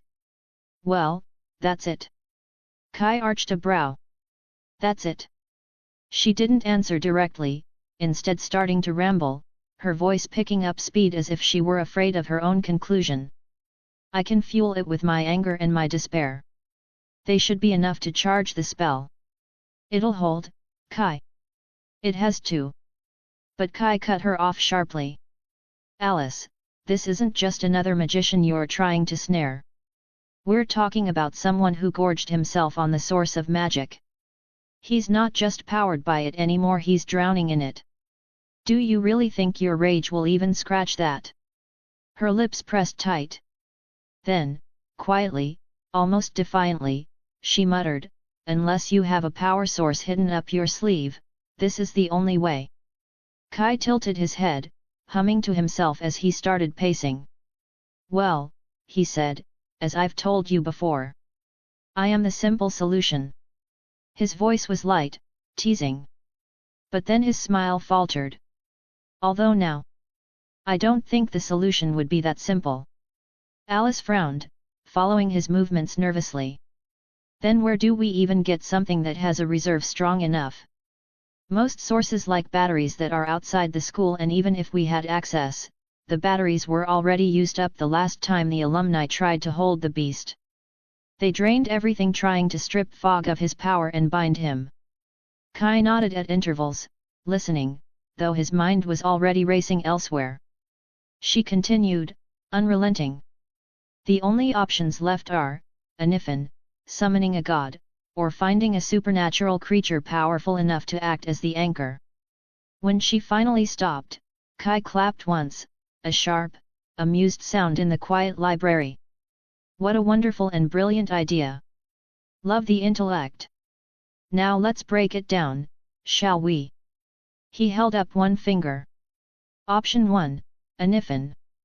To summon and trap Anifin, we'd need a Nifin box. That requires a ritual, and oh, did I mention? You'd also need a filter to actually channel a Nifin's power without spontaneously combusting.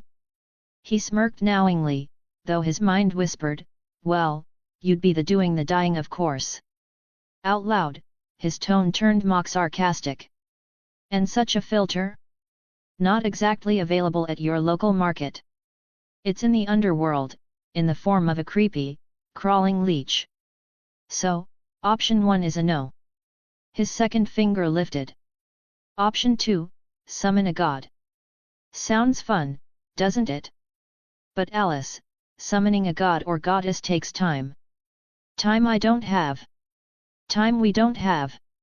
And even if I could, what do you think happens if the god in question isn't in a charitable mood?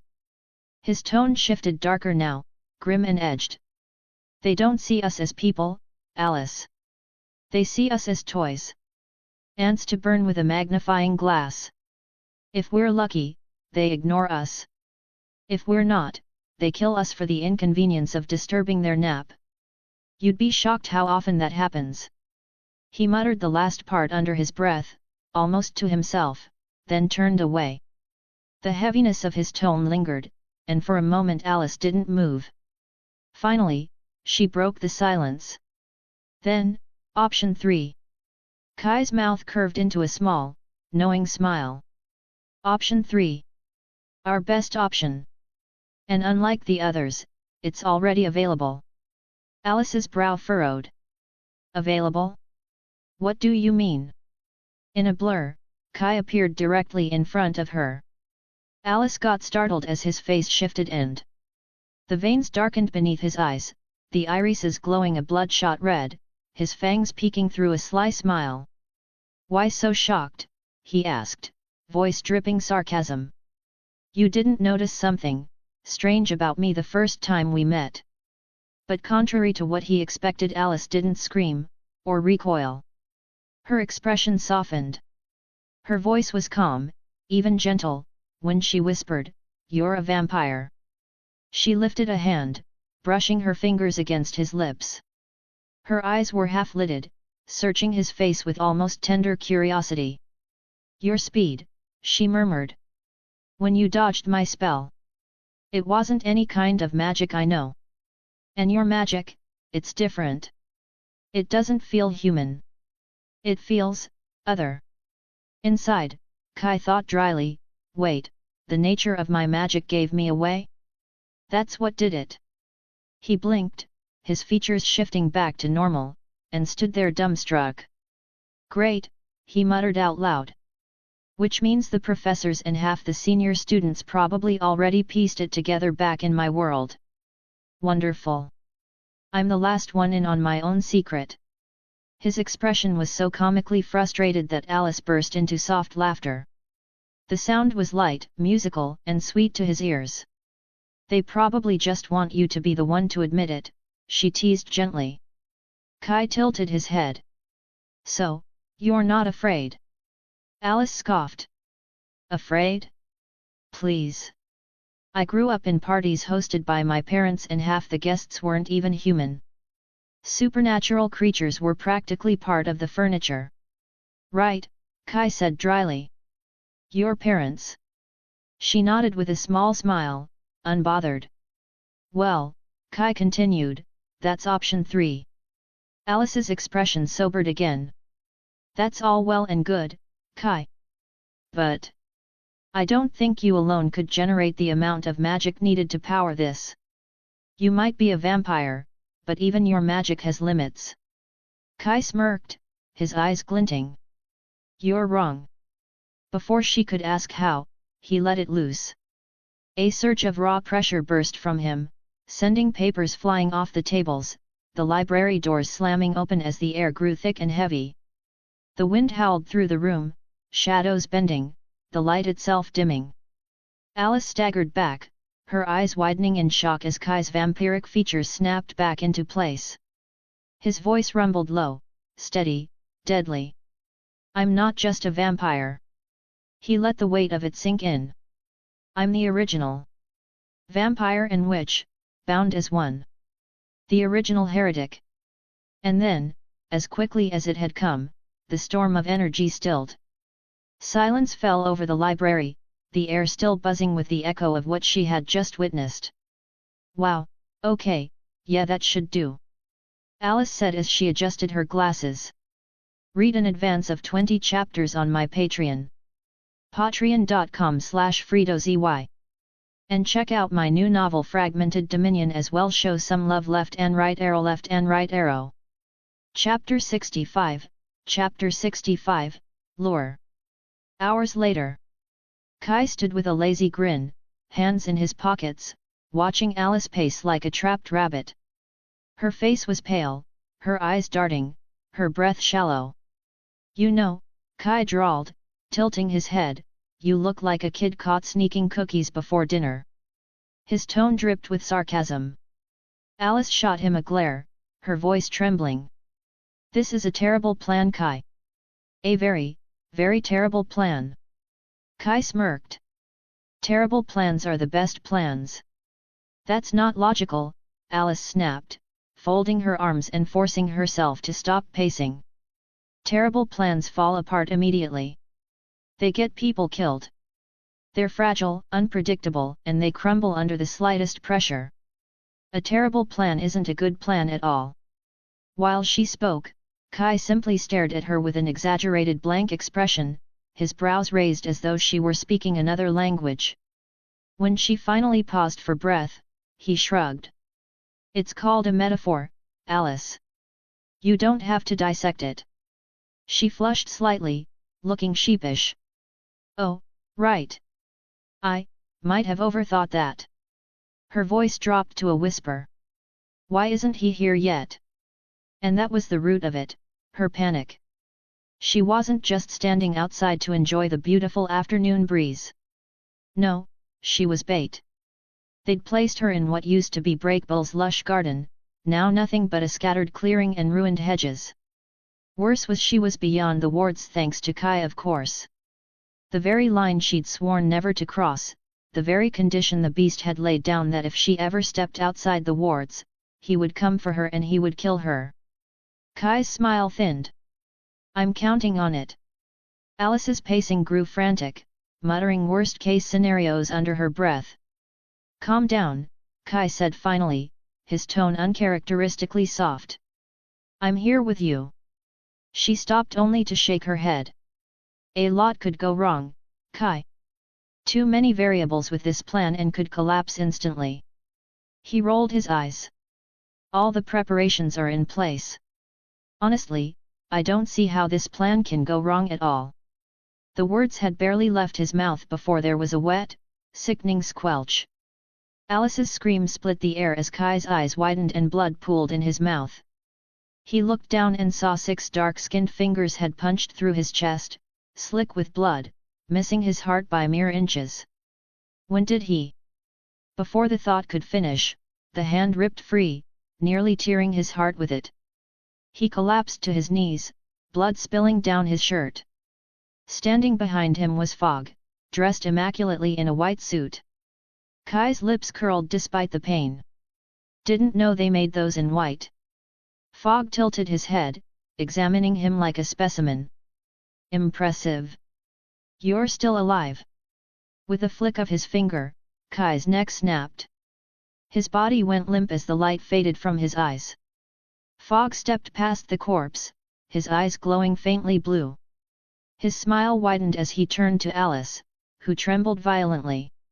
"You've been a very naughty girl, Alice," he crooned, voice dripping with mock gentleness. "So disobedient." Alice stumbled back, shaking her head. "Please wait. You've forced my hand. Now I must punish you." He stepped closer, savoring her terror, and then suddenly he stopped. A low chuckle rumbled from his throat. "Oh, you almost fooled me." With a sharp swipe of his hand, an invisible blade sliced through the air. Alice, unable to move fast enough, was hit, but instead of blood and a bloody gash, the blade phased harmlessly through her form, carving a nearby tree in half. Her image then flickered and vanished like a broken screen. Fog chuckled. "A mirage projection. Clever. I'm impressed." He turned around only to find the spot where Kai's body should have been was empty. His smile faltered into a sigh. "Pests." His voice reached through the halls as he strode into Breakbills, his words echoing off stone and glass. "Run, hide, deceive, but it only delays the inevitable.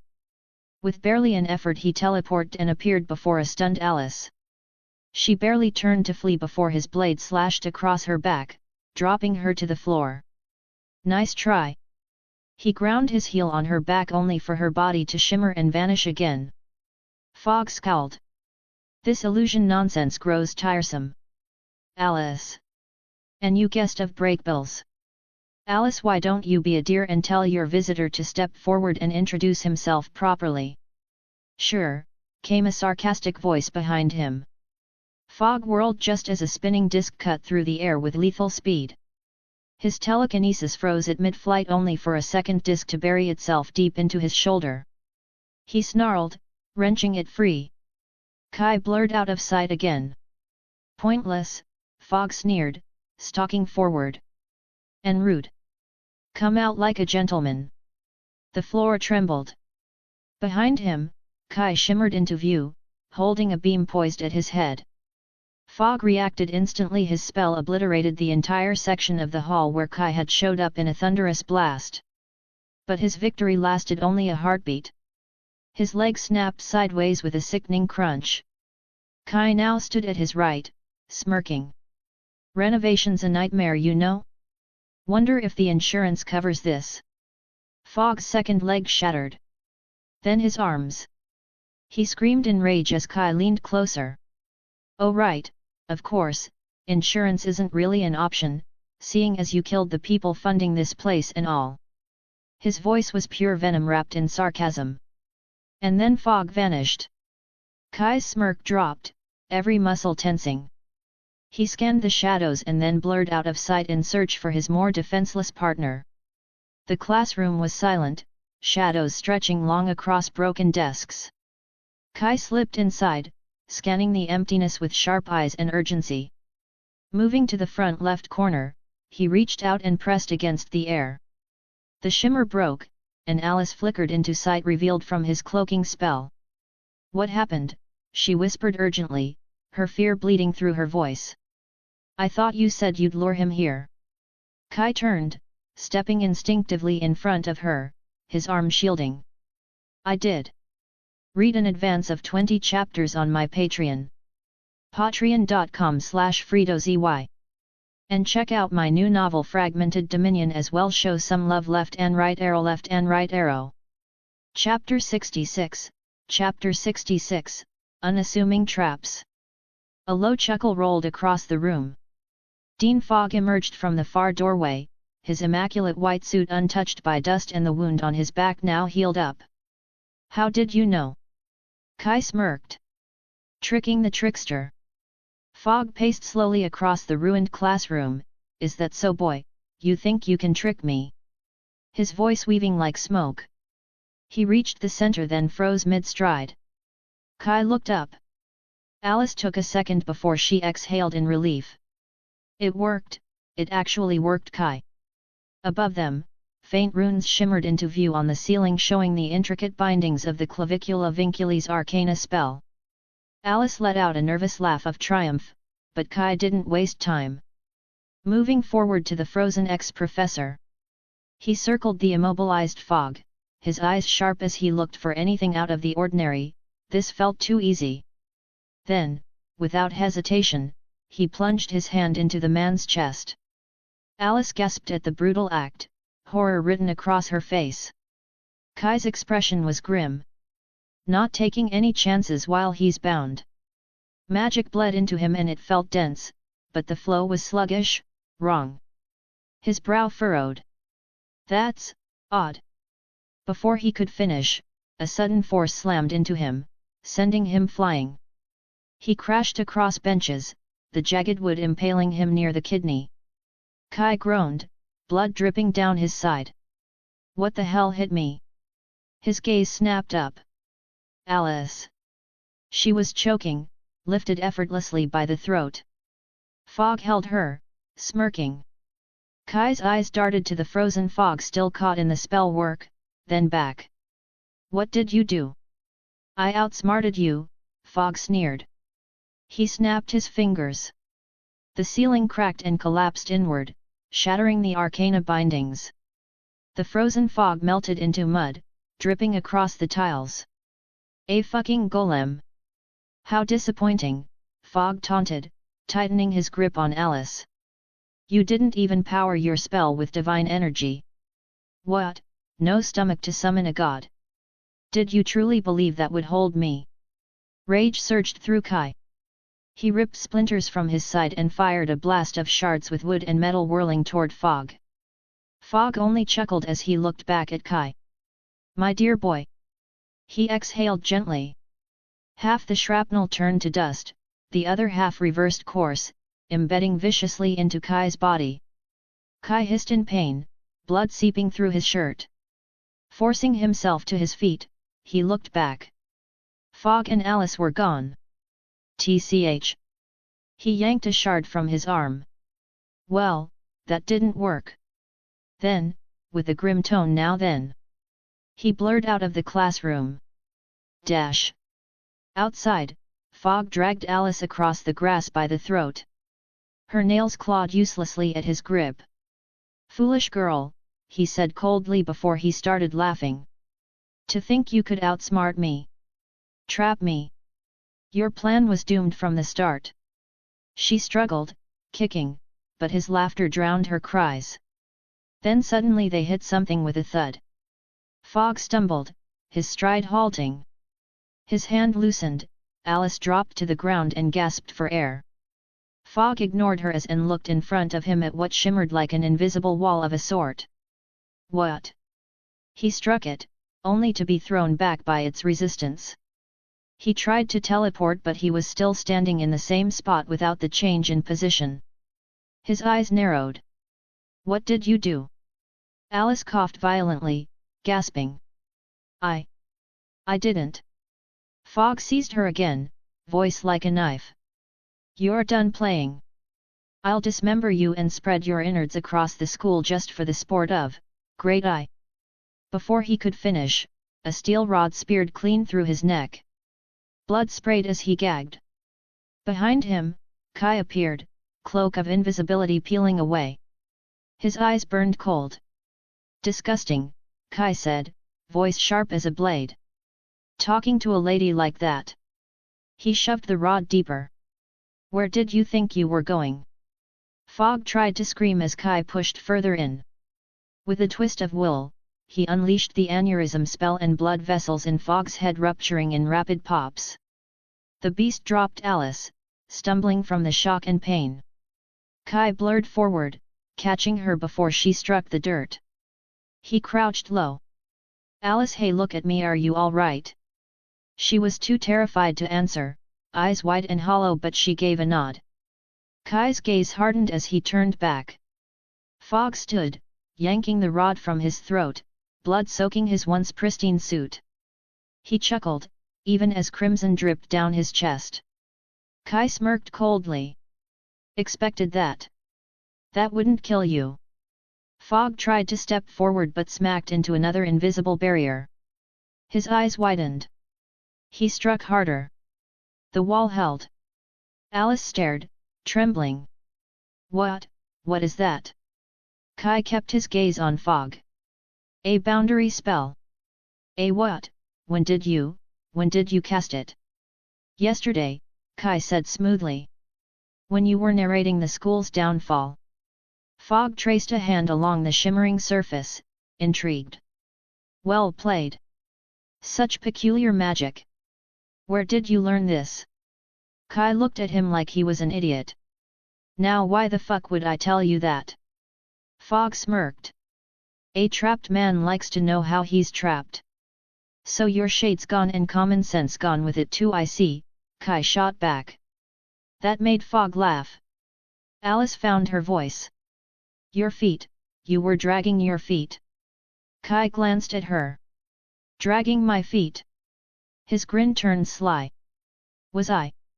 And the bursts I felt from you, she said. He nodded. Activation pulses. Every step stitched the spell into place. His smirk deepened. Unassuming traps are the best kind after all. Why didn't you tell me? Alice asked. Because he was watching and listening. Kai turned his smirk toward Fog. Isn't that right, peeping Tom? Alice blinked. What do you? Kai pointed upward. I felt him spying yesterday when you were talking.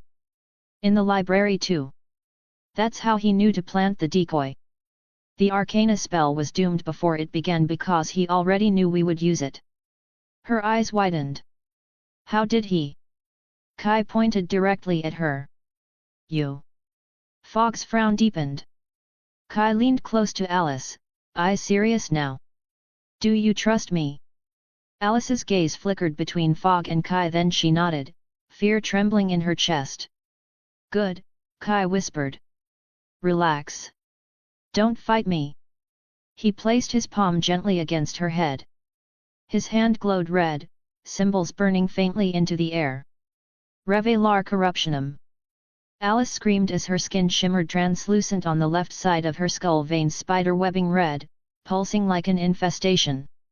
A writhing parasite revealed itself in her brain's hemisphere. Kai held her steady and siphoned out the parasitic organism with the spell as her body shook violently. Relax, Alice. I've got you. Read an advance of 20 chapters on my Patreon. patreon.com/FredoZY. And check out my new novel Fragmented Dominion as well. Show some love. Left and right arrow. Chapter 67, Chapter 67, Monument of Agony. Kai finally let go, his hand withdrawing from Alice's temple as she staggered, gasping for breath. When she looked down at his palm, her eyes widened in horror. Resting there was a grotesque insect of what appeared to be a wasp that pulsed faintly with residual magic. Alice's voice trembled. What the hell is that? Kai glanced at the squirming thing with mild disgust. This was in you. That's how he spied on you. He shifted his gaze toward Fog, who stood amused behind the shimmering boundary.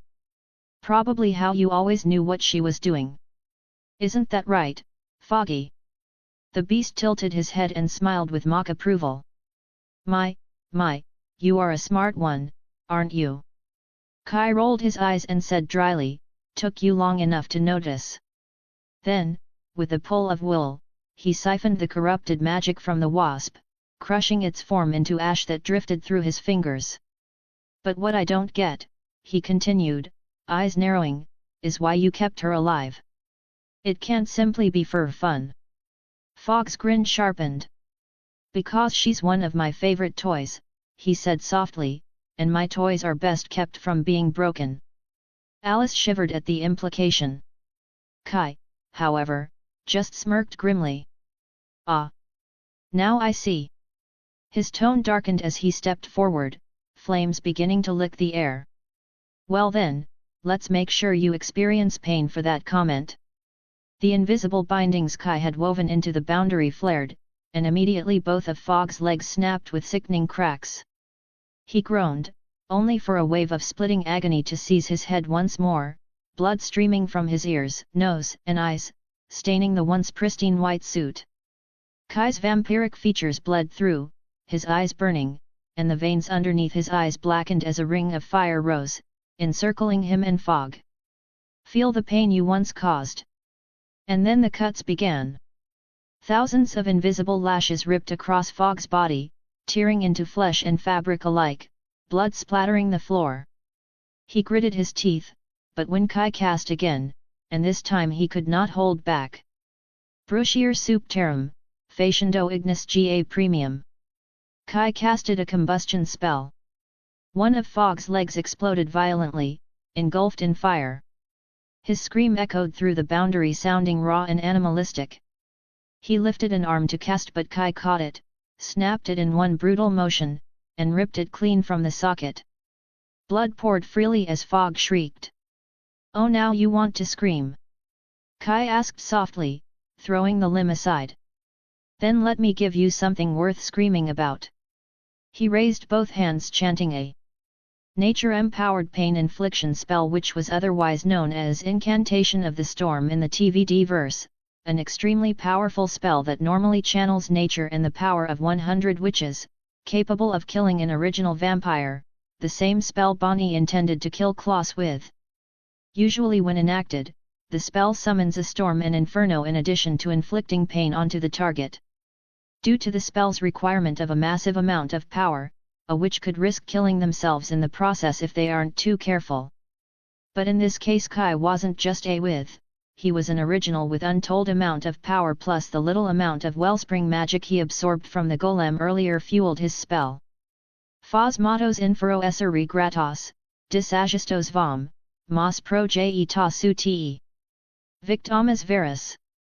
Fos matos tribum, niha su exilum, disagestos vom, mas proje ta su te. Levum, mina su te, disagestos vom, mas proje ta su te. Fos matos veris.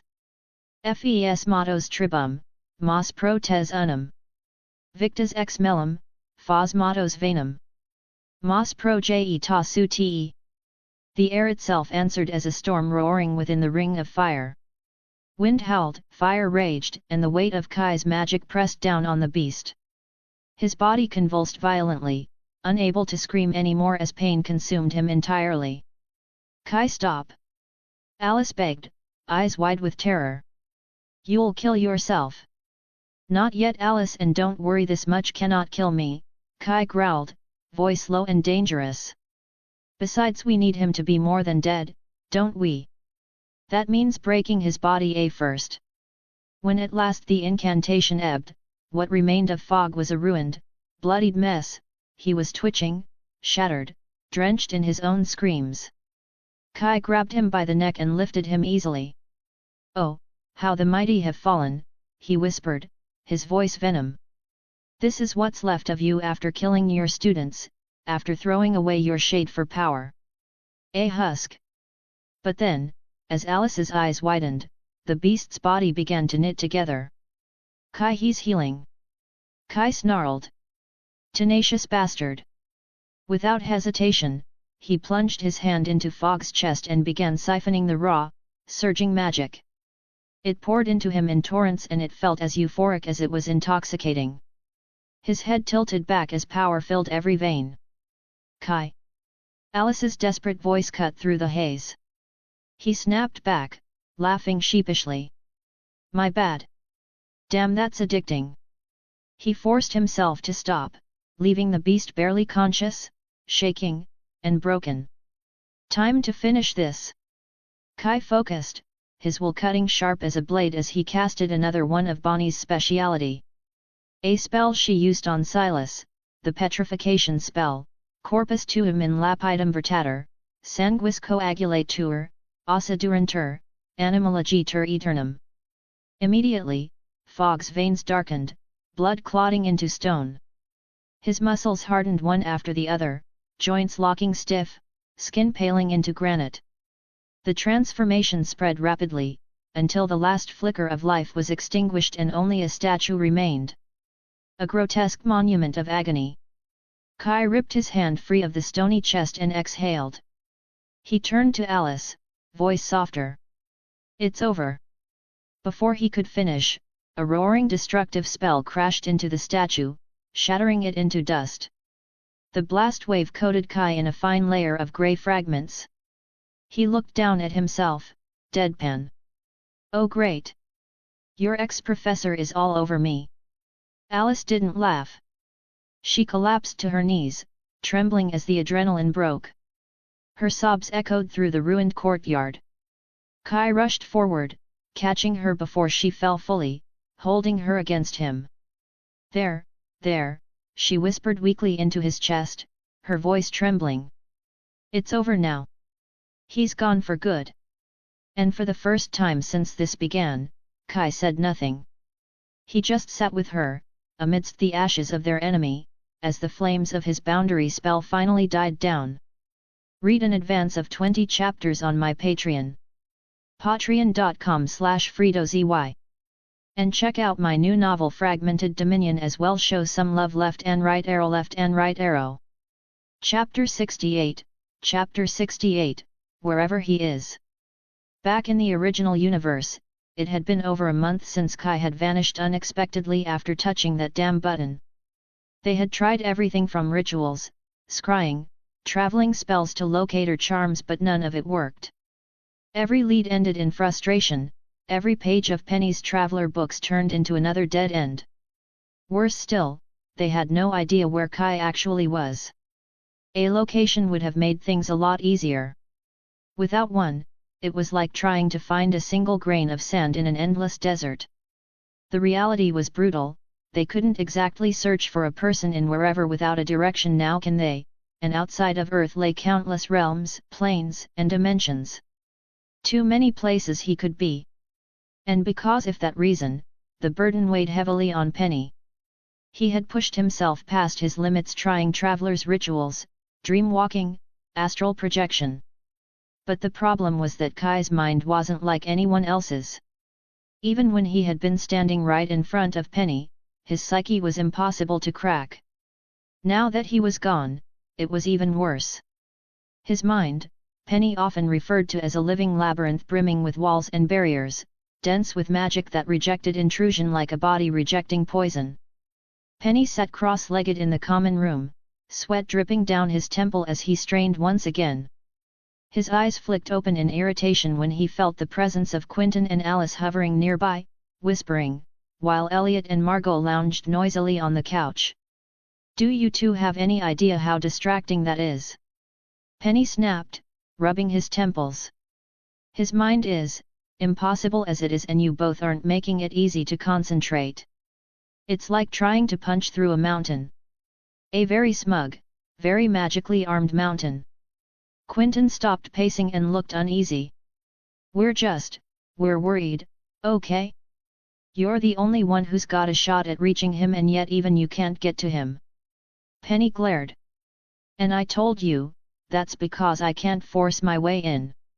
Whatever he did to his own psyche, it's not your average lock and key type situation. It's a vault up there in his head. I couldn't get inside when he was here, so what makes you think I can get in now that he's not without a fully concentrating?" Margot rolled her eyes. "Well, that's just peachy, isn't it? Vault Boy vanishes into thin air and Traveler Boy can't do squat." Elliot lifted his glass and added dryly, "Not exactly what I'd call a recipe for confidence." Quentin shot them a look. "You both aren't helping, you know that." Alice, who looked like she hadn't slept in days, folded her arms under her chest. "There has to be another way. Maybe something he left behind. A breadcrumb." She glanced at the others, voice hesitant. "What if we tried the button again? Maybe something went wrong with the spell that was supposed to disable it." Penny snorted. "The spell was fine, Alice, we didn't mess it up. But it unraveled the moment Kai was spirited off. Whatever force took him, it wasn't the button alone." Before he could say more, the door creaked open. Dean Fogg entered the room. His shade-covered eyes scanned the group, carrying that familiar mixture of exhaustion and authority. "You called me in for this, again?" he asked dryly. "Do you know how many magicians go missing every year? It's always one thing or another with you students, a spell gone wrong, a forbidden ritual, some idiot summoning the wrong thing." He sighed, pinching the bridge of his nose. "And your great idea was to badger the one person already breaking his brain over it." Alice was the first to speak up, voice trembling slightly. "Dean Fogg, is there any way at all to make contact with him? To know if he's safe or even help bring him back?" Fogg let out a humorless laugh. "If Kai doesn't want to be found, he won't be found." Elliot sat forward, frowning. It wasn't exactly Kai's choice to be lost or teleport to God knows where in the first place. Fogg nodded slowly with amusement. "Oh yes. Yes. And magicians of his caliber don't simply vanish by accident. Either he's trapped somewhere beyond your reach, or..." His pause was deliberate, heavy. "Or something extremely bad has already happened to him." Quentin shook his head, pacing harder. "There has to be a way back." Fogg sank into a chair, his tone weary. "The best I can tell you is this: there are paths, fragile, dangerous paths between worlds. If he's, wherever he is, your only chance is finding someone who knows how to open them." Shit, Alice muttered under her breath. Margot tilted her head. What's that, Blondie? Speak up. Alice hesitated, then looked at Quentin. I might know someone who can help. That perked everyone up. Elliot smirked. Well, well. Penny rolled his eyes. And you're mentioning this now? Dean Fogg rose to his feet, already heading for the door. Don't say I didn't warn you. Paths between worlds usually have a cost. Make sure you're ready to pay it.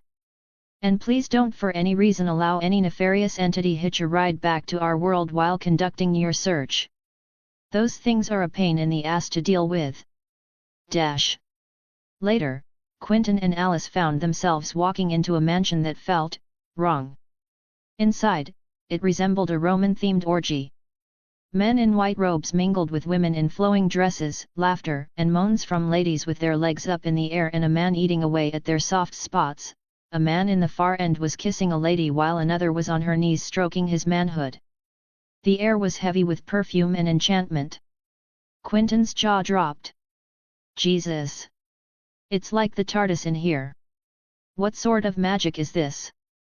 Alice glanced around, unimpressed. Thibodeau's planar compression. It's really not a big deal. Quentin frowned, suspicious. Alice, whose house is this? As if on cue, a voice called across the room. Alice. They turned. A man with glasses approached, a chain in his hand leading to another man wearing a collar. Quentin's eyes widened as the man with glasses smiled faintly. Hi, Dad, Alice said. Quentin sucked in a sharp breath, completely unprepared for that revelation. Meanwhile, across town, Julia ended a tense call with her sister about their mother, again and pushed into a cafe. Her stomach twisted with anticipation. For weeks she had been working non-stop, chasing leads, burning herself out trying to track Kai. He had vanished without warning and without answering her calls or texts, and the silence ate at her. A voice cut through her thoughts. Wow, you should see the look on your face, girl. You look desperate. Julia turned. Marina was already there, leaning casually against the table, cigarette dangling from her lips. When Julia sat down, Marina raised an eyebrow. You're late. Family drama, Julia muttered, brushing her hair back. So? You said you had something interesting. Marina smirked. Well, it's not much more than we had when you first came to me about your boyfriend. Julia blinked. What, he's... Oh, relax. Marina flicked ash from her cigarette. Unless, oh, don't tell me. You two haven't even fucked yet. Julia flushed, caught off guard. That's none of your business, Marina. Marina burst into laughter.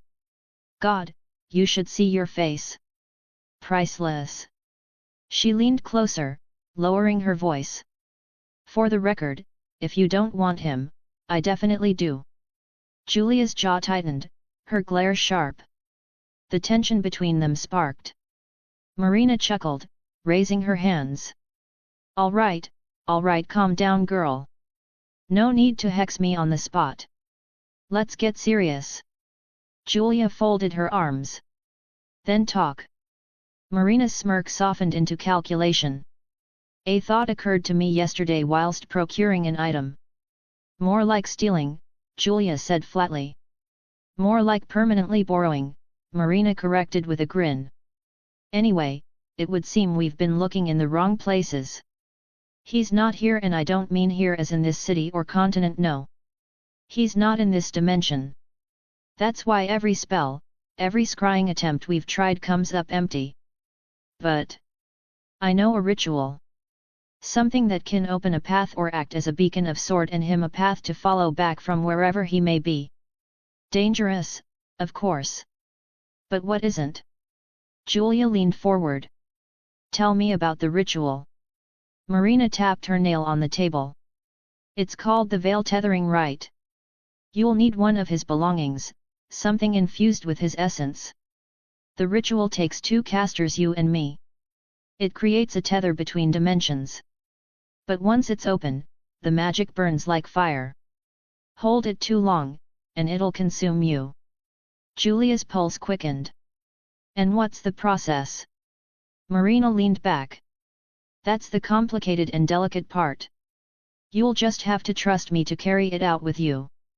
Julia narrowed her eyes. What's in it for you, Marina? I know you want something in return, so what is it? Marina's grin returned, sly and sharp. Why, a favor, of course. And for Kai to realize he owes me. She winked. Julia exhaled slowly. Fine. Whatever it takes. Marina's smirk widened knowingly. That's the spirit. Read in advance of 20 chapters on my Patreon. patreon.com/FridoZY. And check out my new novel Fragmented Dominion as well. Show some love. Left and right arrow. Chapter 69, Chapter 69 Ideas. Alice's meeting with Joe, the traveler who happened to also be her mother's boyfriend or fuck buddy or whatever, had been nothing short of discouraging. She and Quentin had gone in hoping that he would at least have some sort of way to help and find Kai, maybe even the slimmest thread of possibility to even bring Kai back. Instead, what they got was walls and dead ends. Joe leaned back in his chair, adjusting his legs and smiling at them in a weird way and with an air of someone who'd already solved the puzzle but knew the answer was unsolvable. You don't get it, so you. Joe said. He sat upright to explain better to them. If you knew where he was, if you had even the faintest direction, I could maybe help. A continent, a plane, a dimension. Something. But as it stands? He could be anywhere. Any place. Any time zone. Past, future, in between. You're asking me to find a single needle in the haystack of the multiverse itself. Alice frowned. There's no one who can. Joe chuckled, dry and humorless. Not unless you've got divine intervention or enough power to channel the kind of magic that makes gods nervous. Otherwise? No, it's absolutely impossible. Quentin shifted uncomfortably in his chair, rubbing the back of his neck. What if there's a way to trace how it happened? It was some kind of teleporting button. And a spell that went wrong. Went wrong? Joe leaned forward, raising a brow. Or went exactly the way it was designed to. He sighed, pressing his palm to his temple. Listen, kid. Unless he's smart enough or desperate enough to get a message across to you, your only hope is waiting. A tether is a two-way street. If he doesn't throw you one from his side, then it doesn't matter how much you scream into the void. The void doesn't answer. Alice's lips tightened, her arms crossed. So what? We just wait and do nothing. Joe shook his head. No. You can also try your best to prepare. Because if he does manage to reach out, even faintly, you'll need to be ready. And I mean ready with a path for him to follow back. And ready to accept the risk that pulling him back could burn you alive in the process. Quentin frowned, his pacing quickening. So, you're saying there's a chance? Joe gave a small smirk. It's slimmer than slim. But a chance, yet. It's kinda like setting up magical relay points. But they require patience. And a shit ton of luck. Alice looked over at Quentin, her expression unreadable. Well, that's better than nothing, I guess. Dash. Back at Breakbills, the mood wasn't much better. The group sat in the common room as Quentin relayed everything Joe had told them. So basically, Margot said flatly, swirling her drink, total bust. Wait, what did the guy say exactly? Penny asked, narrowing his eyes. Quentin sighed. That we need to know where Kai is before we can help. Otherwise, it's impossible. Elliot flopped dramatically on the couch beside Margot. Yes, we already knew that. Anything else? Alice exhaled slowly. That Kai has to make contact with us, or we with him. Otherwise, we're wasting our time and we tried something already but it didn't work. Quentin ran a hand through his hair, muttering, "Yet, like finding a needle in a universal haystack." Margot tilted her head. "Wait, back up. You tried something already? What do you mean, tried what?" Alice shifted uncomfortably, glancing at Quentin. Quentin cleared his throat. He gave us this unique spell. An intimate type of ritual. Designed to send a message to someone if you both focus hard enough on them." Margot blinked. Then her face twisted into delight. Wait. Are you saying you two had a sex ritual? To contact Kai?" Penny chuckled, covering his face with his hand. "And you were both thinking about Kai while screwing? Oh my god!" Elliot burst into hysterics, clutching his stomach. "I can't decide if that's tragically pathetic or the hottest love triangle I've ever heard of. Please tell me he sent you a magical sext in return." Alice's cheeks flushed crimson. "The point is, it didn't work, okay?" Quentin muttered defensively, "We don't know that." Alice ignored him, folding her arms tighter. "Anyway, what about our other problem? The beast. We still need a way to beat him. With or without Kai." "Ah yes," Penny muttered. "The beast." Quentin pulled 2 pages from his bag. "Right. So. Martin was desperate because Plover figured out a way to physically change himself. Which gave him whole new avenues of magic. And spells to follow Martin into Fiery." "Shit," Elliot muttered. "Yet," Quentin continued. "So Martin found out about an enchanted knife. The Leo blade. Said to be powerful enough to tear through the fabric of magic itself. Kill a god, basically. Forged by the same guy who made the Virgo blade." Penny grinned. "Fucking love that guy." "Anyway," Quentin said. "Martin tried to commission the knife maker to make him one. But, the pages end before we know what happened. Which means Martin failed to get it. Which means, the blade could still be out there. Hidden. Waiting for us." "Right," Penny muttered. "In Fiery. Where the fucking beast is." Margot perked up. "Okay, I've got an idea. Why don't we just give the twat the button? It's what he wants." Quentin shook his head. "I don't think that's a very good plan." Penny snapped, "No, that's a monumentally shitty plan." Elliot shrugged. "I don't know, it's something. If we give him what he wants, maybe he stops coming after us." Quentin threw his hands up. "Wow. Yes. Let's give the beast exactly what he wants." "That's a fantastic idea, Elliot." "Beats getting vivisection," Elliot quipped. "Speak for yourself," Penny muttered. "If this asshole keeps locking down travel to Fiery, I'm still screwed." "Cry me a river," Margot said. "You can hide literally anywhere in the universe. The rest of us don't have that luxury. So maybe don't throw our only semi-functional idea out of bed." "Okay, stop," Alice cut in sharply. "This affects all of us." "Yet, minus Kai," Penny muttered darkly. Alice shot him a look. "Let's put it to a vote. All in favor?" Elliot's hand went up first. Then Margot's. After a pause, Alice raised hers too. Quentin looked horrified. "Are you serious?" But before he could object further, Penny groaned and stumbled, dropping to his knees. "What the fuck? Penny!"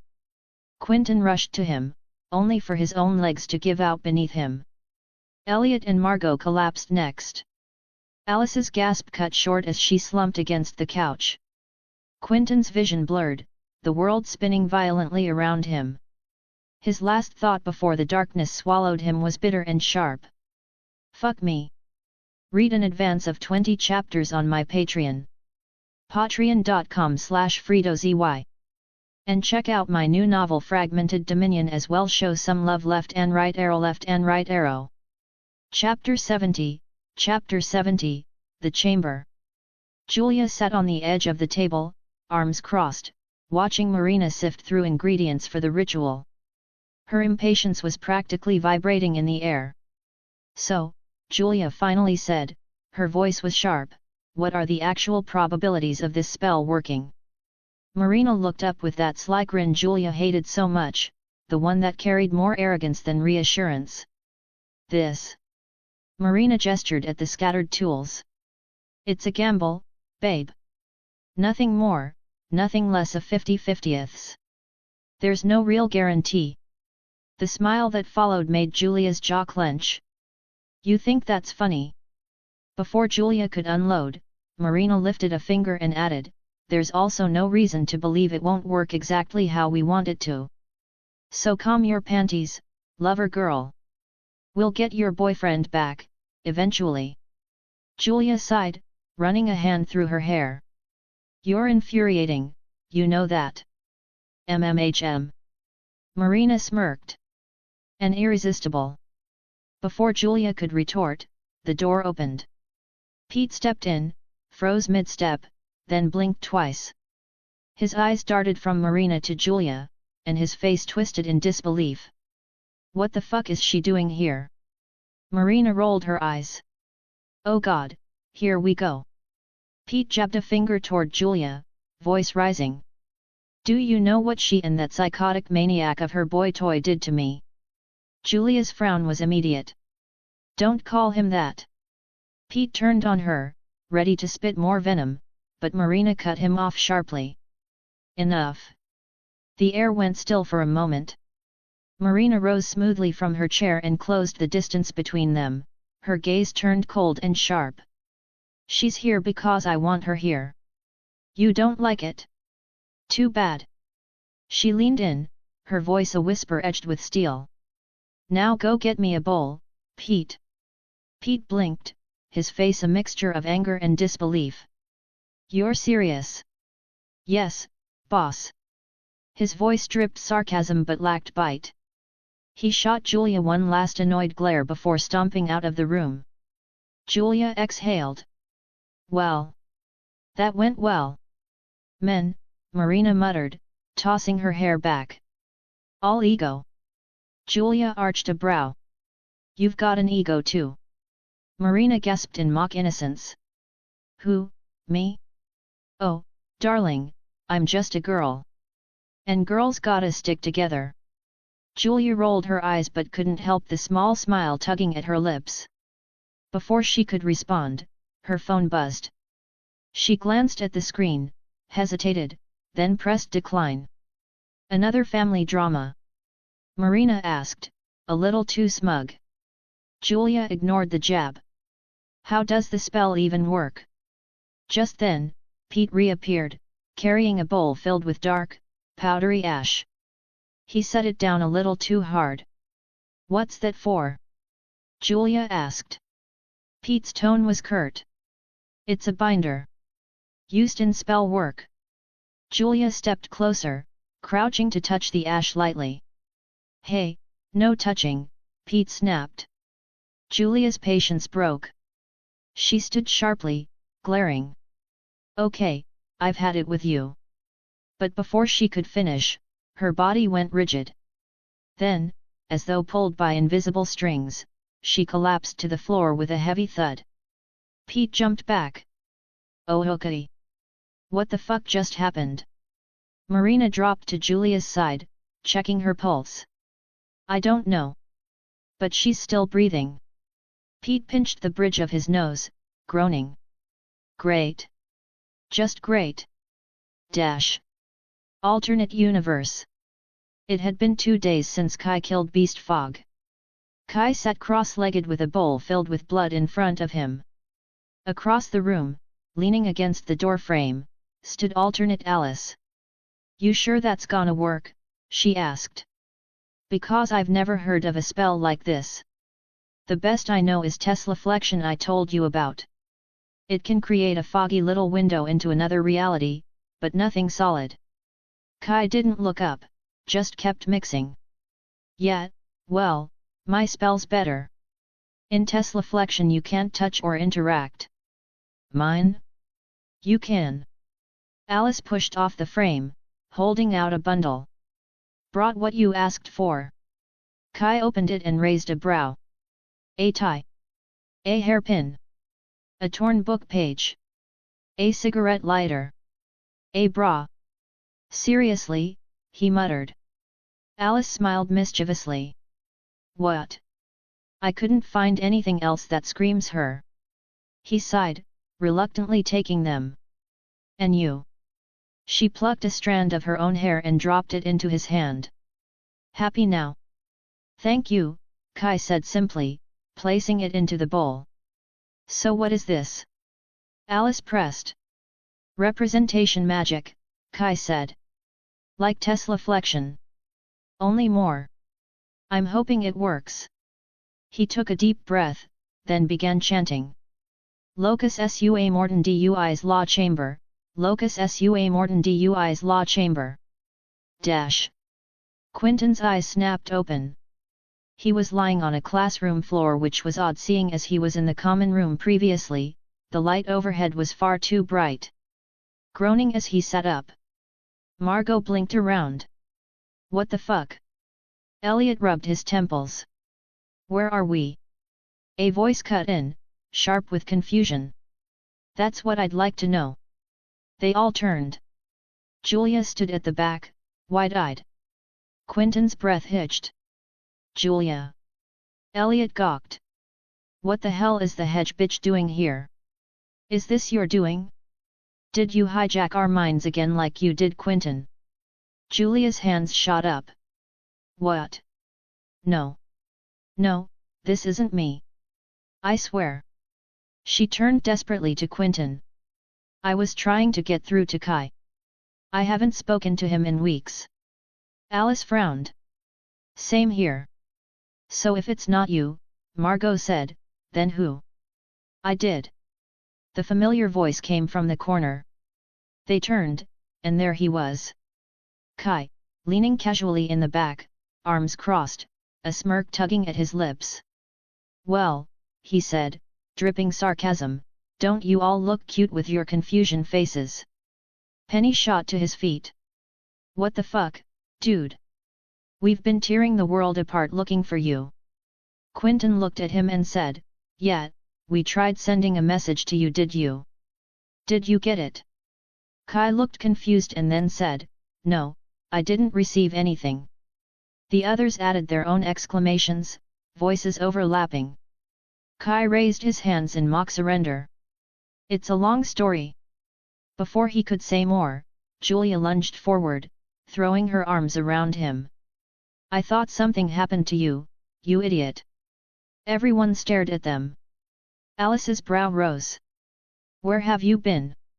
Alice asked. Kai chuckled. Funny story. The button dumped me in an alternate universe. Elliot's jaw dropped. What? Margot blinked. Alternate what now? Yeah, I was surprised too, Kai said. And trust me, this universe? Completely fucked. Quentin leaned forward. How fucked? Kai hesitated, glanced at Julia, then shrugged. Long story. You might want to sit for this. Dash. An hour later, Margot stared at him, eyes wide. Dead. As in dead. Yup, Kai confirmed. All of you. Alice's voice was hushed. Except, my alternate self. Kai nodded. Quentin rubbed his face. Fog was the fucking beast here? What the actual fuck? Tell me about it, Kai muttered. Fuck, Penny said bluntly. Elliot tilted his head. Wait. Margot and I were together. Kai smirked. Yup. Elliot turned, dramatic as ever. Margot, darling. I love you, Bambi. Margot rolled her eyes. Guess that was literal in that universe. So you're a vampire, Julia cut in suddenly. That froze everyone. Kai winced. Yeah. Technically. But I'm not your average neckbiter. I'm more an original vampire witch hybrid. A heretic. Elliot let out a low whistle. Well, that explains the weird vibes. I thought it was just your cologne. Alice nodded slowly. Your magic always did feel different. Especially when the first time the beast attacked us and you used those weird spells. Kai glanced around nervously. Wait. So you're not freaked out? Margot laughed loudly. Please. If you knew half the guys I've been with and some weren't even human. Quentin smiled faintly. At least you're safe. That's what matters. What you are doesn't. Yet, Penny agreed. Everyone looked at Julia. She met Kai's eyes, then leaned in and kissed him. The group's collective gasp was audible. What the hell? Quentin sputtered.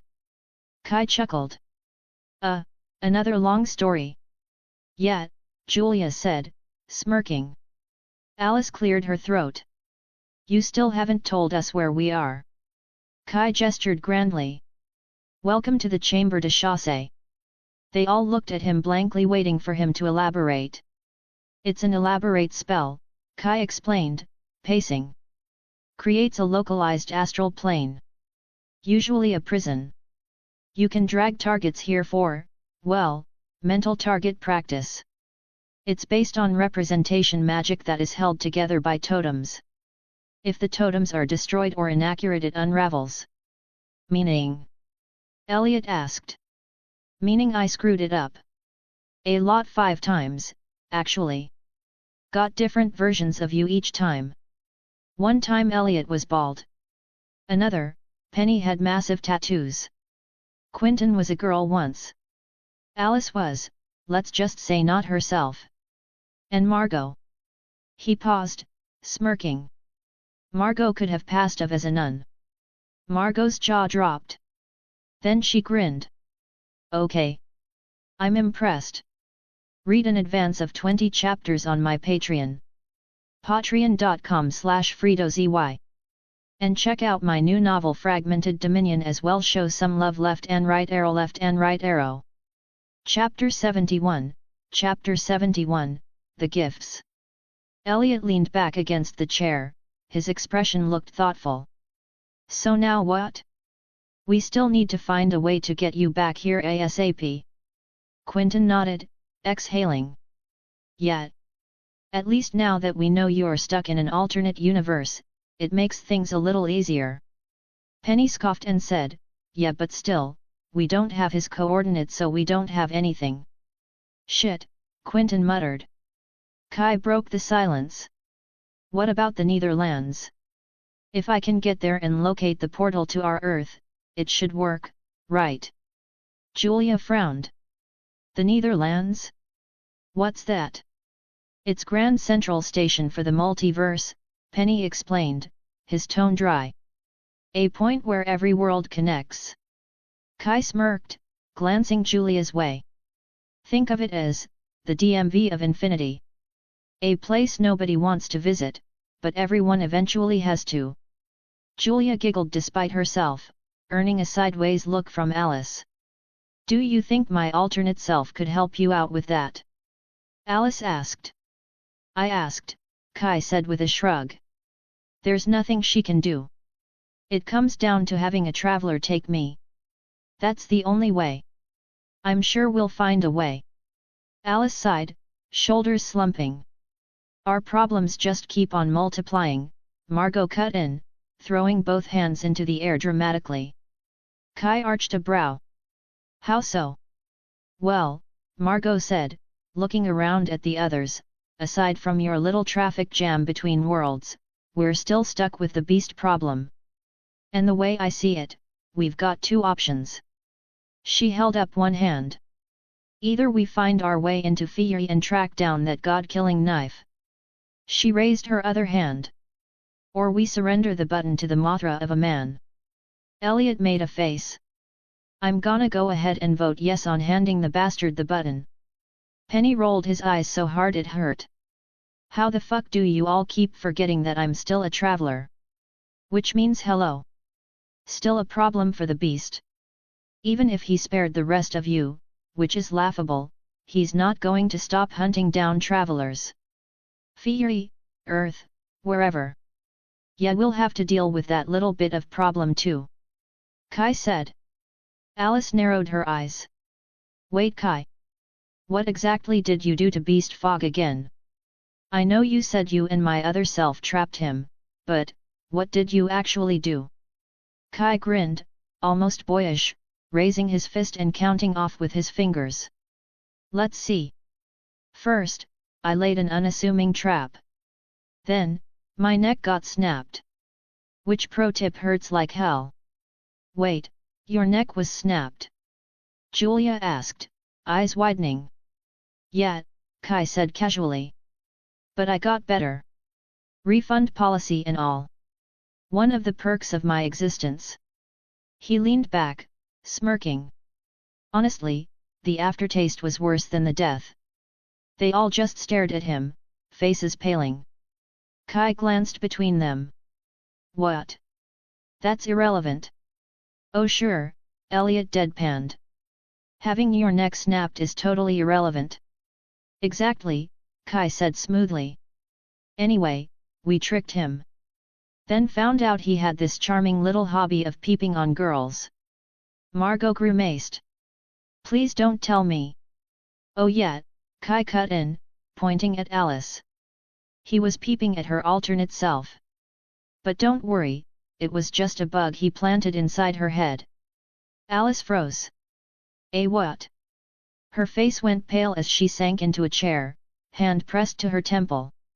God, I feel sick. Kai continued as if nothing happened. Right, so after that, I caused him a tiny bit of discomfort with a pain-inflicting spell. And you know, the usual, hand through the heart. He flexed his fingers as if remembering the motion. Though, to be fair, he went first. I just returned the favor. You did what? Julia blurted. Oh yeah, Kai said with almost playful nonchalance. He punched his hand straight through my chest. And I simply, returned the gesture. The others shifted uncomfortably as Kai added, and then maybe just maybe I dismembered him a little. And, for good measure, petrified the bastard. They all stared at him, horrified, until Margot finally muttered, the fuck. Oh, and I also got him all over me when Alice smashed his petrified corpse into pieces, Kai added with a careless shrug. She wanted Beast Fog to be more than dead, and hey, I deliver. He smiled innocently, the kind of smile that only made everyone stare at him like he'd completely lost his mind. Penny broke the silence with a sharp laugh. Yeah, we need to get you back here ASAP to square off with the beast. Because honestly, I love everything you just said. Yeah, Quentin said, running a hand through his hair. I mean, we were actually going to try a probability spell. See what exactly we could do to survive the beast. But if you can literally dog walk the beast, then, well, we've got our own nuke to aim. Julia raised her hands quickly. Whoa, wait, first we need to get him back. That comes before any beast-killing plan. Kai leaned back casually on his chair, a grin tugging at his lips. Yeah, but that's not the first thing. The first thing is you all need to prepare in case I don't get back on time. Penny frowned, crossing his arms. Meaning? Well, Kai said, tapping his chin, if I were to guess, I'd say you guys would waste time trying to learn some basic battle spells, right? Alice nodded reluctantly. That was, kind of the plan. Yeah, no, Kai replied flatly. That's too much effort. I've got something better. Quentin blinked at him. And that would be? Kai's smirk widened. I'll be teaching you offensive spells my parents created during their travels. They didn't just learn magic during their travels around the world, they learned how to convert it into something personal and unique to them. Their own personal arsenal. Elliot raised his glass with a grin. Well, isn't that sweet of you? Sharing the family recipe. Kai spread his arms dramatically. Don't all thank me at once. I know I'm the best. I give the best gifts. Julia chuckled softly. That's true. He does give the best gifts. See. Kai gestured to her. Julia already knows a few of my personal spells. So now that we've got a plan, you'll all wake up. Julia, you head to break bulls and teach them what I taught you. Julia arched a brow. Oh, especially the fire one. Kai gave her a sly grin, lowering his voice to a whisper only she caught. Oh yeah. Margot would love that one. With a shake of his hand, a folded sheet of parchment appeared between his fingers, before settling into his palm. He held it out. 3 spells, Kai said smoothly. All yours. He pointed to the first line written in a neat, bold script. Bone-breaking spell, or as I like to call it, the maiming spell. The spell allows you to violently crack the bones of a target. Don't worry, it's exactly as fun as it sounds. Incantation, Osox. Phosmatos Osox. Erox Femus. Quentin winced. Ouch. That's intense. Kai only grinned and moved on. Next is my favorite, and it's the pain infliction spell. This one induces unbearable pain and tends to, well, make a few blood vessels pop. His tone turned sing-song. Use it on someone and they'll bleed from their ears, nose, and eyes. Very cinematic. The incantation is Phosmatos Supraus Anonimi. Damn, dude, Penny muttered. Your parents must have been stone cold to come up with that. Kai smirked, eyes glinting. You have no idea. Finally, his finger tapped the last spell. And lastly we have the immobilization spell. A good old magical hold. Freezes your target where they stand, restricting them completely. If your magic is strong enough, it can even subdue someone like me, an original vampire. If you're lucky. He folded the paper back and pressed it into Julia's hand. Quentin, Kai said sharply, go pick her up. Penny, tell the dean I said, for the love of God, let the brilliant mind back into the fold. Jane was dumb for removing her in the first place. Wait, what? Quentin asked, startled. Who? Kai cut him off with a lazy wave. Later. And before any of them could argue, the world around them snapped and dissolved. Darkness rushed in, and one by one, they blacked out. Read an advance of 20 chapters on my Patreon. patreon.com/FredoZY. And check out my new novel Fragmented Dominion as well. Show some love. Left and right arrow. Chapter 72, Chapter 72, Planing. Kai awoke with a slow exhale, the faint hum of residual magic slowly fading away from the totems he'd used in his representation magic. The chamber had released him at last, though for some reason his mind felt heavier than before, but at least he was able to give them something to prepare. Alice was already there. She adjusted the frames of her glasses while studying him closely. Did it work this time? She asked. Kai pushed himself up, rolling his shoulders with a tired chuckle. Yet. I was able to get to them. Alice allowed herself the smallest smile. Good. Then, now what? He dragged a hand through his hair as his tone shifted to something steadier. Now they prepare. The beast could strike at them anytime, and if he does, they can't afford to be caught off guard. For a long moment Alice was silent, then she spoke again, softer this time. They're going to need you. You need to find a way back before anything bad happens to them. Kai smirked at that, his voice laced with sarcasm. Cute sentiment, Alice. But that's not what I'm worried about. His expression darkened. My real concern lies with a particular group of idiots, really trying to summon a divine being. They don't even realize the risk of what they are doing. Alice tilted her head slightly, adjusting her glasses as her brows knitted. Wait. Why would anyone even attempt that? With the dangers you've told me, surely any competent magician knows summoning the wrong god could end catastrophically. They were tricked, Kai muttered, eyes narrowing. And worse, they rang the bell for the wrong god. And once you ring a bell. He let out a humorless laugh. You can never unring it. Dash. Back in the original universe, Quentin stirred awake with the others. His head throbbed as if every nerve inside his skull had been rattled by Kai's spell. Elliot, seated in a velvet chair across from them, poured drinks with his usual careless elegance. To dull the magical hangover, Elliot explained smoothly, handing out glasses. Margot was the first to break the heavy silence. Well, that was a trip. Tell me about it, Penny groaned, rubbing the side of his temple. Alice leaned forward. We need Julia. She's the only one who can take what he gave her and teach us properly. Quentin, slouched in the chair beside her, nodded wearily. Yeah. I'll see if I can get in touch with her. Elliot raised his glass, eyeing Quentin with an arched brow. You always say that like it's going to be simple. For once, he's right, Margot added. So let's skip the whining, because the vamp's got his broody thing to do, and we've got battle magic to learn. Chop chop. Which means, Penny sighed, standing up, I've got a meeting with the dean. Quentin frowned, looking between them. Now that the beast problem is halfway solved, how do we actually get Kai back? He said he'd find a way, but we can't just leave it all on him. We need to accelerate his return. Alice nodded grimly.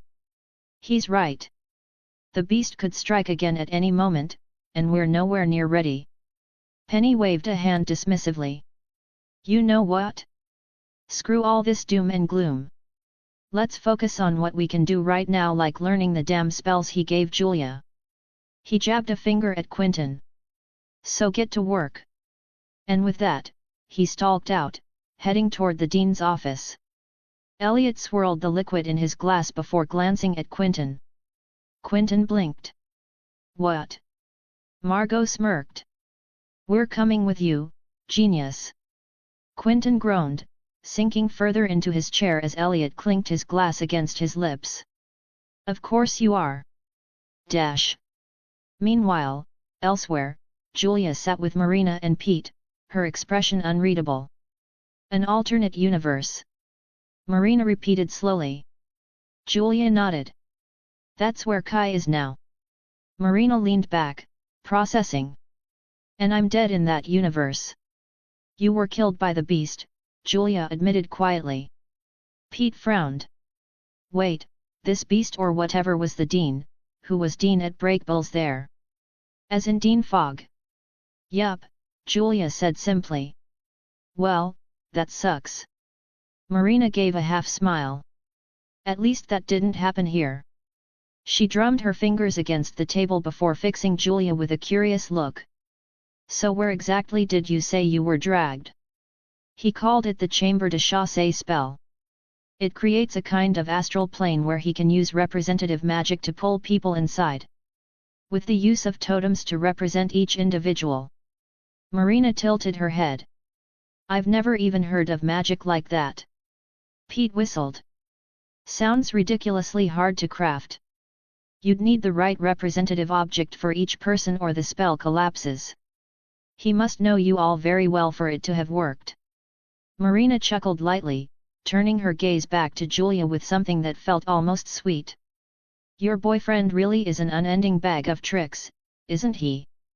Julia blinked at her, unsettled by the tone. What are you planning, Marina? Oh, nothing. Nothing at all, Marina replied, smiling a little too innocently. Whatever. I need to go. Go where? Marina asked. Breakbills, Julia answered flatly. Marina smirked. Ah yes, the damsel to rescue her charming prince in distress. Julia rolled her eyes, already heading for the door. You still owe me, you know, Marina called after her. Julia paused only long enough to glare before continuing out. Pete shifted uneasily. So, now what? Marina's smile deepened. Now? Now I renegotiate my terms with Kai. Pete looked at her oddly, but eventually shrugged. Whatever you say, boss. He followed Julia out, leaving Marina alone. Read in advance of 20 chapters on my Patreon. patreon.com/FredoZY. And check out my new novel Fragmented Dominion as well. Show some love. Left and right arrow. Chapter 73, Chapter 73 Et voila! Dean Fogg's office smelled of whiskey. He stood behind his desk, face twisted in a mix of irritation and resignation. Every year. Every single fucking year, he muttered, pacing around. There's always a way you lot manage to fuck your lives up, always. It's a goddamn talent at this point. Penny, slouched in the chair across from him, squinted. Oh okay. I don't think I follow. Fogg sighed heavily, stopping long enough to pin Penny with a look before standing straighter. Students, Penny. Every class that passes through here finds a way to screw up in spectacular fashion. At this point it's become tradition. Predictable, even. But your group. He scoffed, shaking his head, your group still managed to surprise me time and time again. The last part was spoken under his breath, quiet enough that Penny tilted his head. What? Nothing. Fogg waved it off, collapsing back into his chair.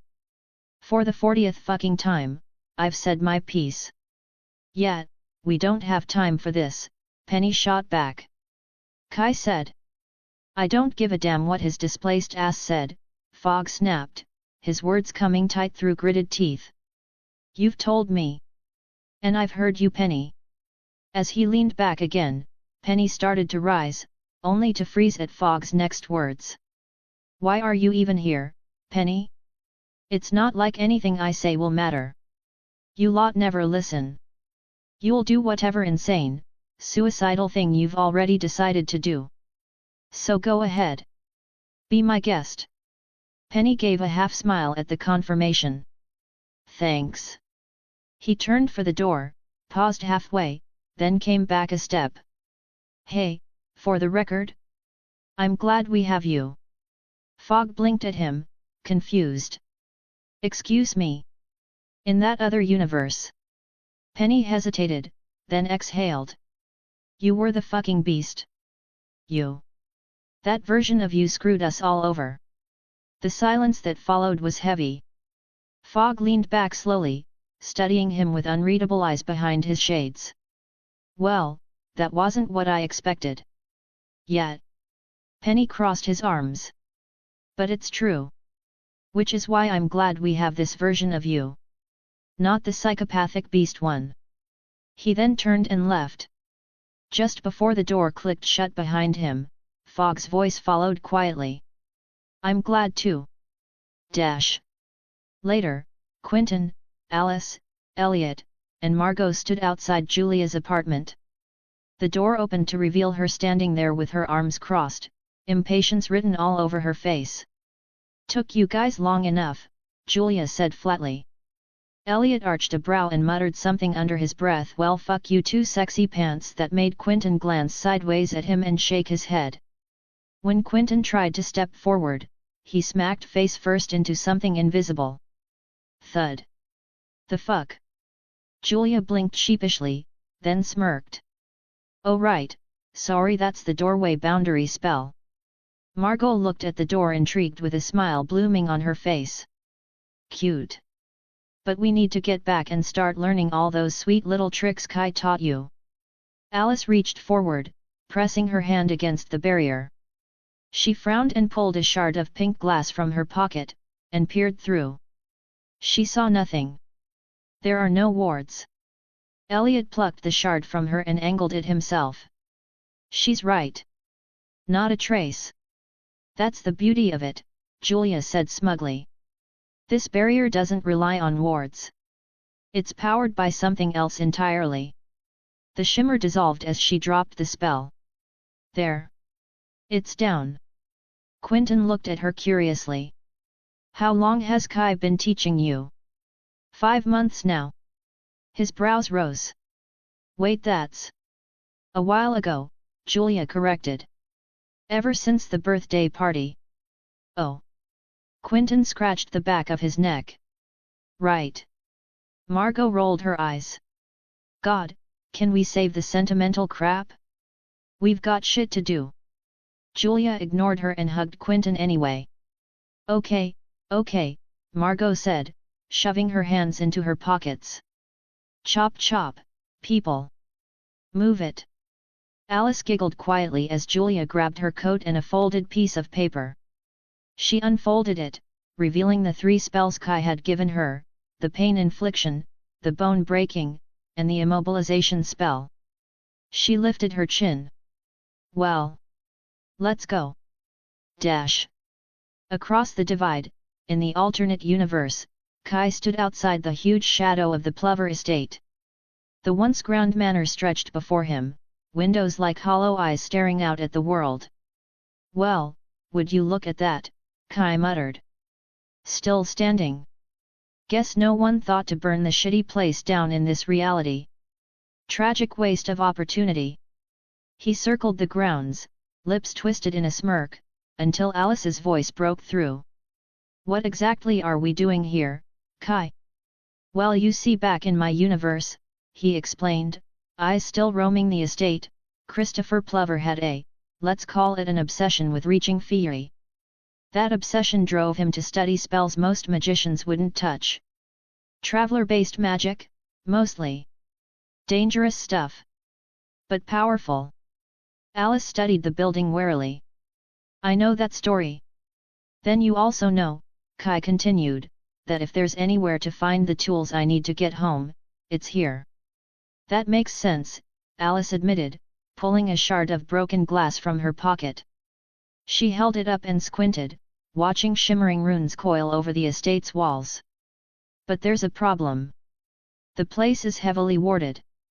Someone sealed it since the last time we came here. Kai scoffed. Oh, let me guess. Some dusty, soulless, unfortunately persistent bastard. Alice lowered the shard. So what now? A grin stretched across Kai's face as he stepped closer to the ward. He lifted his hand, pressing it against the unseen barrier. Alice's eyes widened as a deep crimson glow spread across his palm. You're absorbing the wards. MMHM, Kai hummed. The runes shivered, flickered, and then broke apart, dissolving into nothing. He lowered his hand with a flourish. Et voila! He smirked over his shoulder. Some people need keys. I prefer shortcuts. Read an advance of 20 chapters on my Patreon. patreon.com/FredoZY. And check out my new novel Fragmented Dominion as well. Show some love. Left and right arrow. Chapter 74, Chapter 74, let's fucking do this. Hello there, yeah, I'm talking to you lot plus that imaginary entity looking at your phone over your shoulder. Don't worry, you can't see them, but they definitely are seeing this message. Smirking face. Check out my new story, Super Soldier on the 100. Thank you, and thank you as well, mysterious entity looking over my reader's shoulder. You have my permission to keep on using their shoulder. Relieved face. A month had passed since the tragedy that shattered Katie's world. Losing her mother left her hollow in ways she hadn't been prepared for. Their relationship had always been complicated, strained, messy, full of sharp edges and silences. But beneath all of it, Katie knew her mother had loved her. And she had loved her back even more so. That's what made it cut so deep. Love, no matter how imperfect, still bled when torn away. And now she had no one left. The one responsible? Marina. That blue-eyed viper bitch, always slithering into people's lives and leaving ruin in her wake and forcing everyone to do whatever the fuck she wanted regardless of what it does to them. And Julia had been the trigger, the spark that made the whole thing go off. But Marina was the real reason her mother was dead, and Katie's grief burned into anger so raw it nearly consumed her. She had gone after Marina, reckless and blinded, more of a suicide mission than vengeance, truth be told. And if not for the man who stopped her, she would have died trying. Richard. He had seen her broken, wild-eyed, charging toward certain death, and he pulled her back from the edge. Talked her down, steadied her when no one else could, because hey, there was absolutely no one else who could at that point. Well, there was one, but he's probably too pissed off to even want to see her face. Richard had introduced her to others, people like her. Magicians with impossible talents. Silver, who could literally fly to the moon if she chose. Bender, a genius in cooperative magic. And Manoli, powerful in her own right but also fighting a losing battle with breast cancer. It was the cruelest irony, all the magic in the world, and still nothing they could do to cure something so human, so raw. Magic couldn't touch it, not at their level. That's when Richard revealed his plan. There were only a few places in existence where that kind of power, the kind that could heal and accomplish anything, actually existed. The source. Or as Richard bluntly put it, the gods themselves. Caddy thought it sounded insane. Arrogant and almost impossible. And yet, the more Richard spoke about it, the more it made sense, and not to mention everyone else believed in him. Even she wanted to believe, but it was a matter of faith, and frankly she was low in that. That's where Anya's faith came in. Anya, who Richard had saved from overdosing after a traveler spell with her boyfriend went seriously wrong, ripping her boyfriend apart across her apartment in a horrific accident. They were living in that very same apartment right now. Yet, fantastic, Caddy thought bitterly. Now, their search for a way to get in contact had turned to the only living sources left in the world, the children of the gods, the magical creatures. That's what Richard called them. Find a way to contact one, summon one. More specifically, the Lady Underground. And to Katie's surprise, something happened to Anya and they were directed to the man under the bridge. The man under the bridge himself gave them the invocation they needed after they met him. But he hadn't just given them the spell. He gave them a warning, too. A warning that unsettled her more than she wanted to admit. Why give us the power to call on the Lady Underground, and then warn us to be careful who we call? She pushed the thought aside.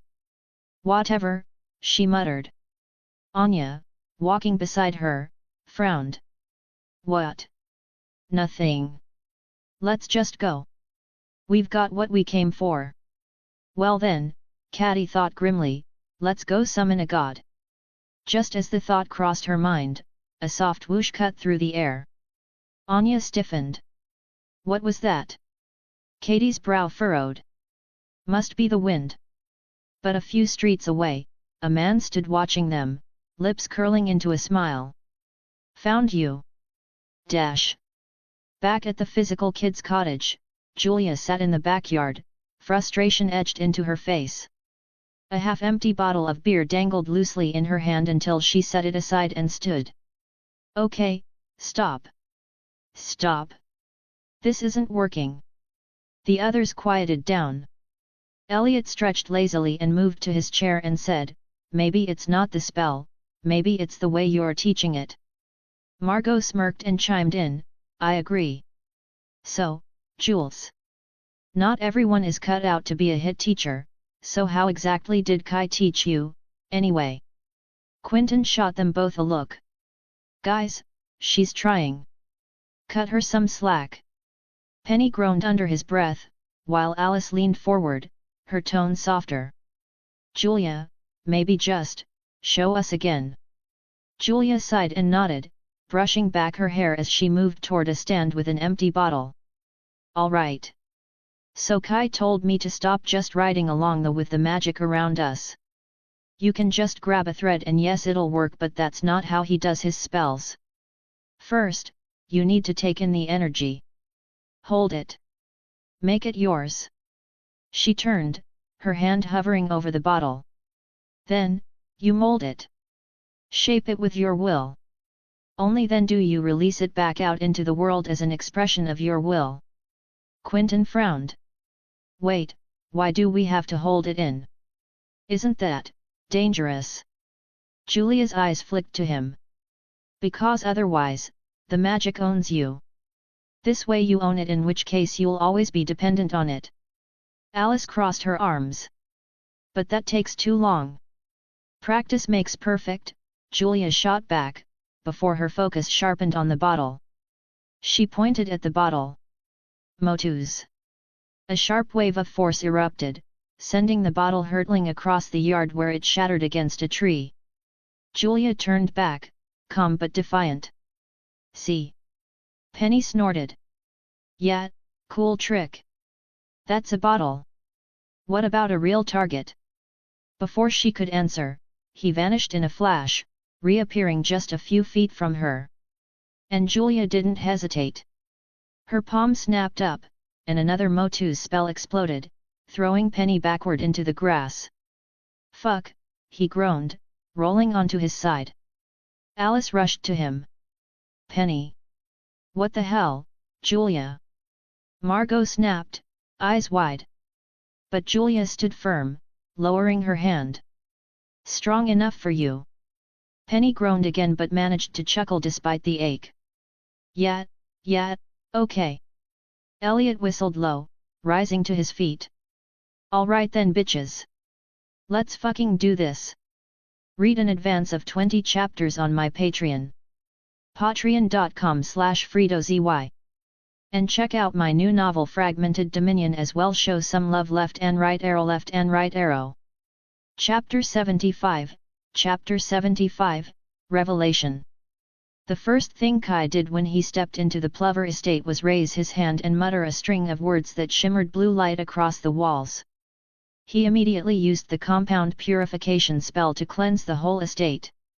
A wave rippled outward from his body, shaking dust from the rafters as the stagnant, cursed air broke apart. A sound like glass cracking filled the house, and suddenly the loop spell snapped. The trapped children's souls were released, no longer condemned to relive the same cycle of torment of being assaulted and over again by that child-molesting bastard. Alice, who had been holding her breath since they arrived, exhaled as Kai told her what he just did. Relief washed over her face. Thank you. I was worried about them.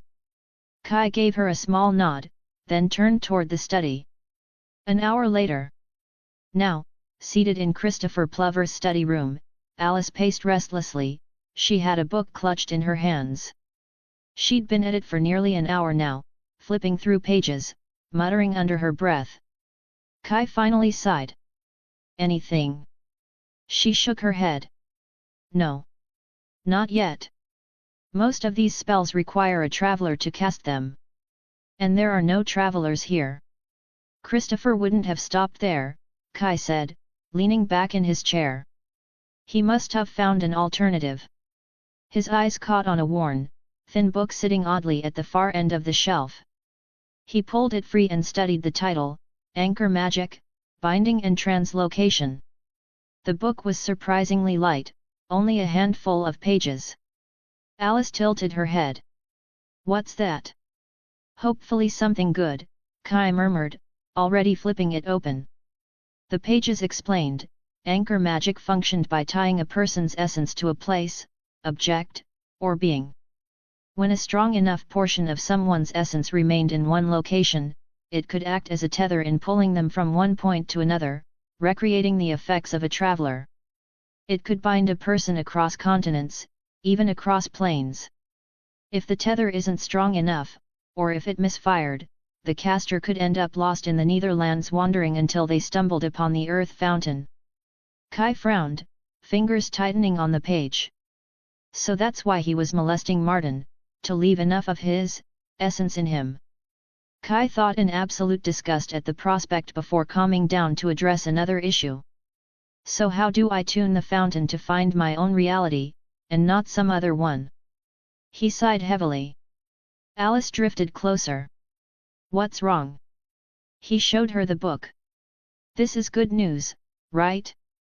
But I still need an anchor to my reality. Without that, it's worthless. An anchor? Alice asked. Something that belongs to you. Can you think of any? No, Kai said dryly, then added with a crooked grin, unless my stunning good looks count. Alice giggled, shaking her head. Kai pushed up from the chair with another sigh. But as he turned toward the door, he froze, tilting his head. Alice frowned. What? This says I need an anchor, right? Something that belongs to me. His lips twisted into a sudden laugh. Alice blinked. What are you laughing at? I'm an idiot, Kai chuckled, running a hand down his face. I already have anchors. More than one, in fact. She opened her mouth to ask what he meant, but before she could, he stepped forward, blurred, and scooped her into his arms. Wait. And then they were gone, blurred straight out of the estate and back to Brakebills. Alice stumbled as her feet touched the ground, clutching her stomach. Oh my god! Okay. Dizzy. Very dizzy. Then she let out a breathless laugh. But, that was amazing.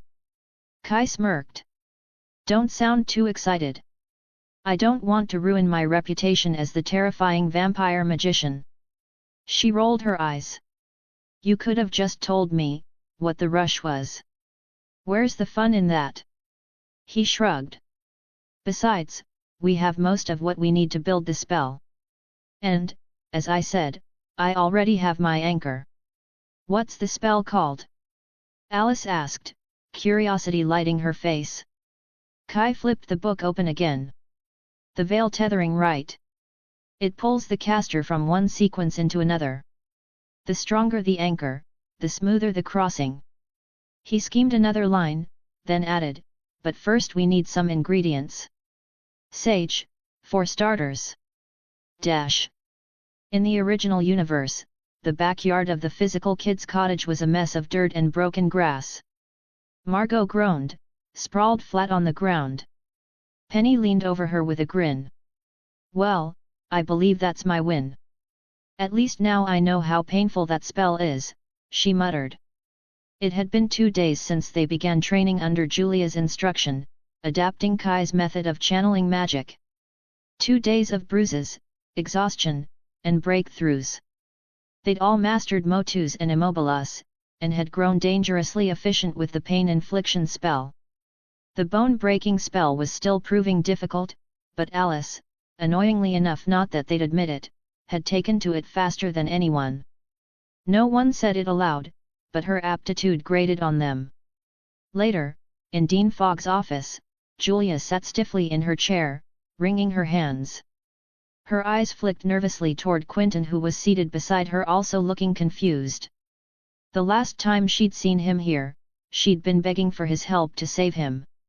Fogg sighed, rubbing his temples. Relax, Miss Wicker. I'm not going to hurt you. Julia nodded, though her shoulders remained tense. I called you both here because there's something you need to know, Fogg continued. Quentin leaned forward. What? Fogg actually chuckled. You know, this might be the first time you've come into my office for this conversation without dosing me with truth serum. Quentin blinked. What? I'm telling you this freely. The beast, this isn't the first time you've gone after him. Confusion tightened Julia's face. What do you mean, not the first? Eliza. Or should I say Jane Chatwin, Fogg said. She cast a spell that put you all in a loop. Quentin's eyes widened. He shot to his feet. Wait, oh my god. This makes sense. He ran a hand through his hair, pacing before sinking back down into the chair. Julia stared. What does? Eliza gave me the 6th edition of Fiery and Further. But, she wrote it. Before she died, she told me, all is not as it seems. I thought she meant. I don't know, that I should be more careful after Mike was possessed. But. He stopped, his voice cracking. Wait, if we're in a loop, how many times have we had this conversation? Fogg looked at him gravely. 39. This is the 40th. The room went silent. You see, Fogg continued, each time you all die, Jane resets the timeline. Always changing something, hoping for a different outcome. Julia swallowed hard. What was changed this time? Fogg's gaze landed on her. He sighed. You, my dear. Not being here. That was her change. Julia and Quentin turned to look at each other, shock written across both their faces. Oh! Julia whispered. Read in advance of 20 chapters on my Patreon. patreon.com/FredoZY. And check out my new novel Super Soldier in the 100 and Fragmented Dominion as well. Show some love. Left and right arrow. Chapter 76, Chapter 76, Julia's Collapse. We had found the girl. She was rolling with the exact people the boss had described for us, well, maybe except one. That thought kept running through Travis's head as he stood across the street, staring at the apartment building in front of him. Inside, right now, was Caddy. The one the boss had told them to watch.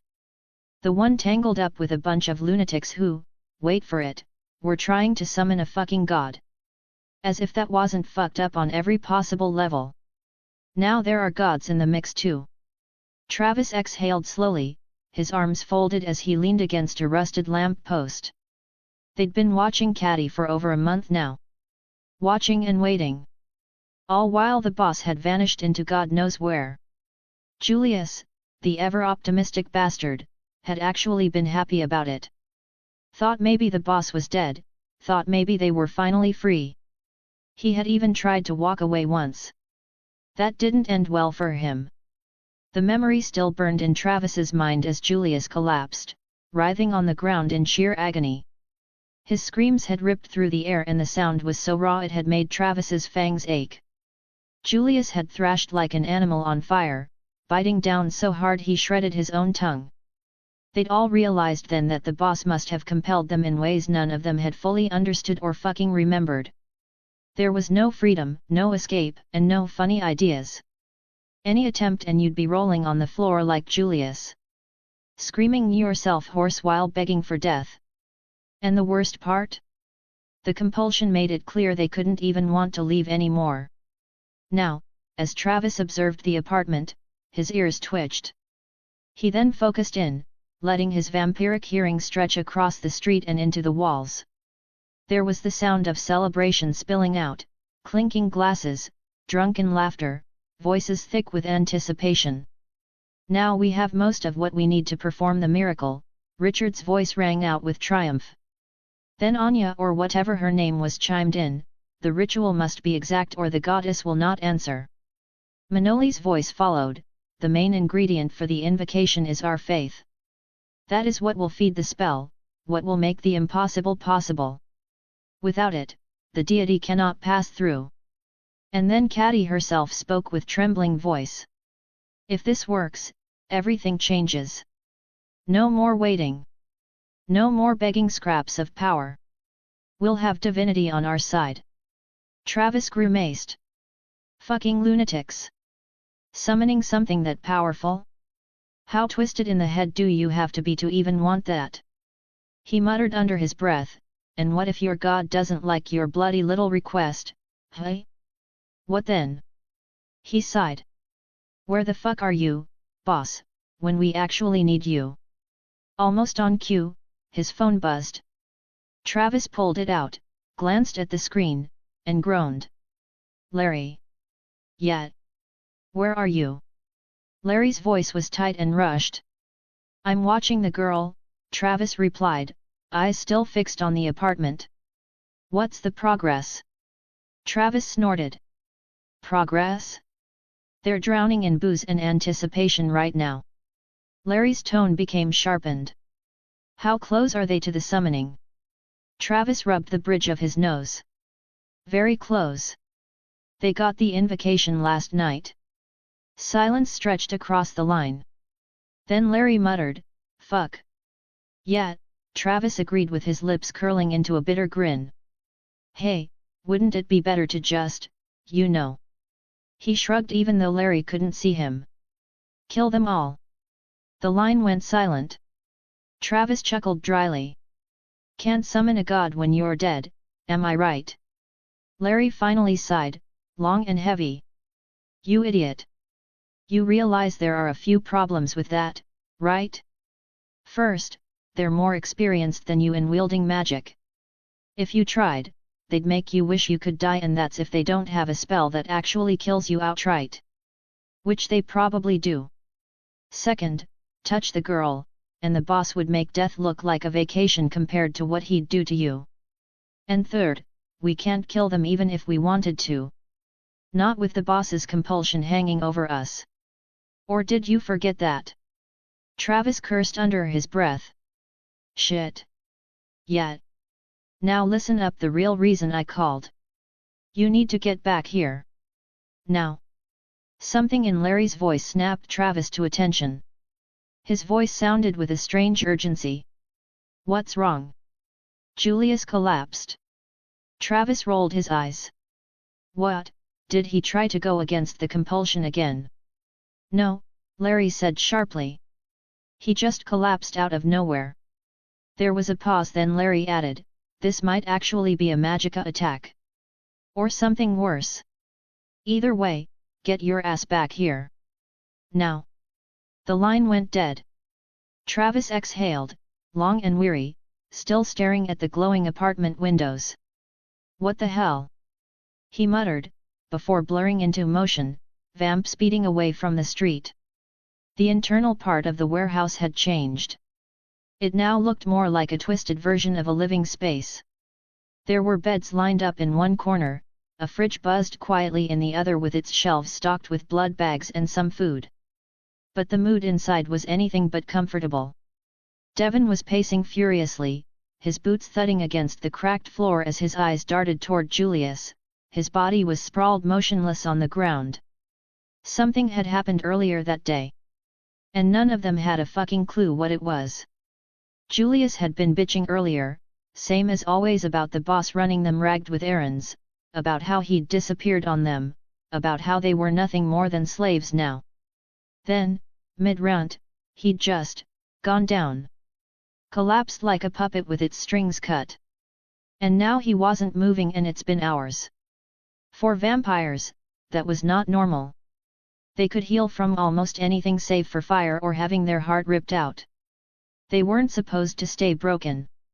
And yet Julius lay there, pale and still. And for the first time in a long time, panic began to set in. Read an advance of 20 chapters on my Patreon. patreon.com/FredoZY. And check out my new novel Super Soldier in the 100 and Fragmented Dominion as well. Show some love. Left and right arrow. Chapter 77, Chapter 77, The Connection. Julius woke with a ragged gasp, the sound tearing out of him like he'd surfaced from drowning. He sat bolt upright with his chest heaving, his eyes darting wildly around trying to make out where he was. His body trembled with a primal fear he couldn't name.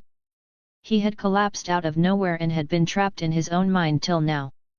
He sighed in relief seeing as he was still in the warehouse, but something was odd, it was quiet. Too quiet.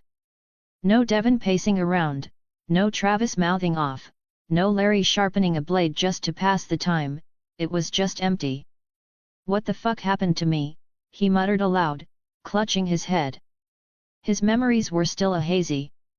What the hell, I can't remember anything. A sound behind him made his entire body jolt away.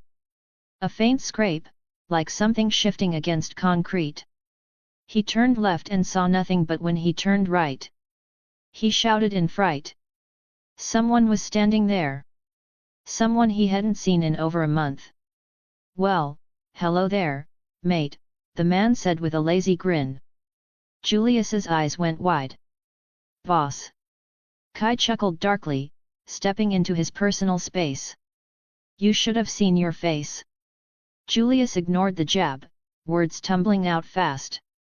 Where have you been, boss? We've been looking for you. We thought maybe. Kai raised a brow. That I was dead. What? Of course not. Don't lie to me, Julius. It's a waste of breath. Especially in here. In here. Julius repeated, frowning as he looked around the barren warehouse space. As in where, exactly? Kai smirked. Oh, we're in your mind. Julius froze. Wait, what? How the fuck? relax. Not really. Kai snorted, clearly amused. I'm just fucking with you. Don't get your hopes up, you're not that interesting. Julius swallowed hard. Then where is this? Kai tilted his head. A chambre de chasse. A hunting lodge for the mind. Easier to talk without distractions. Before Julius could push further, Kai's tone shifted. So. Tell me.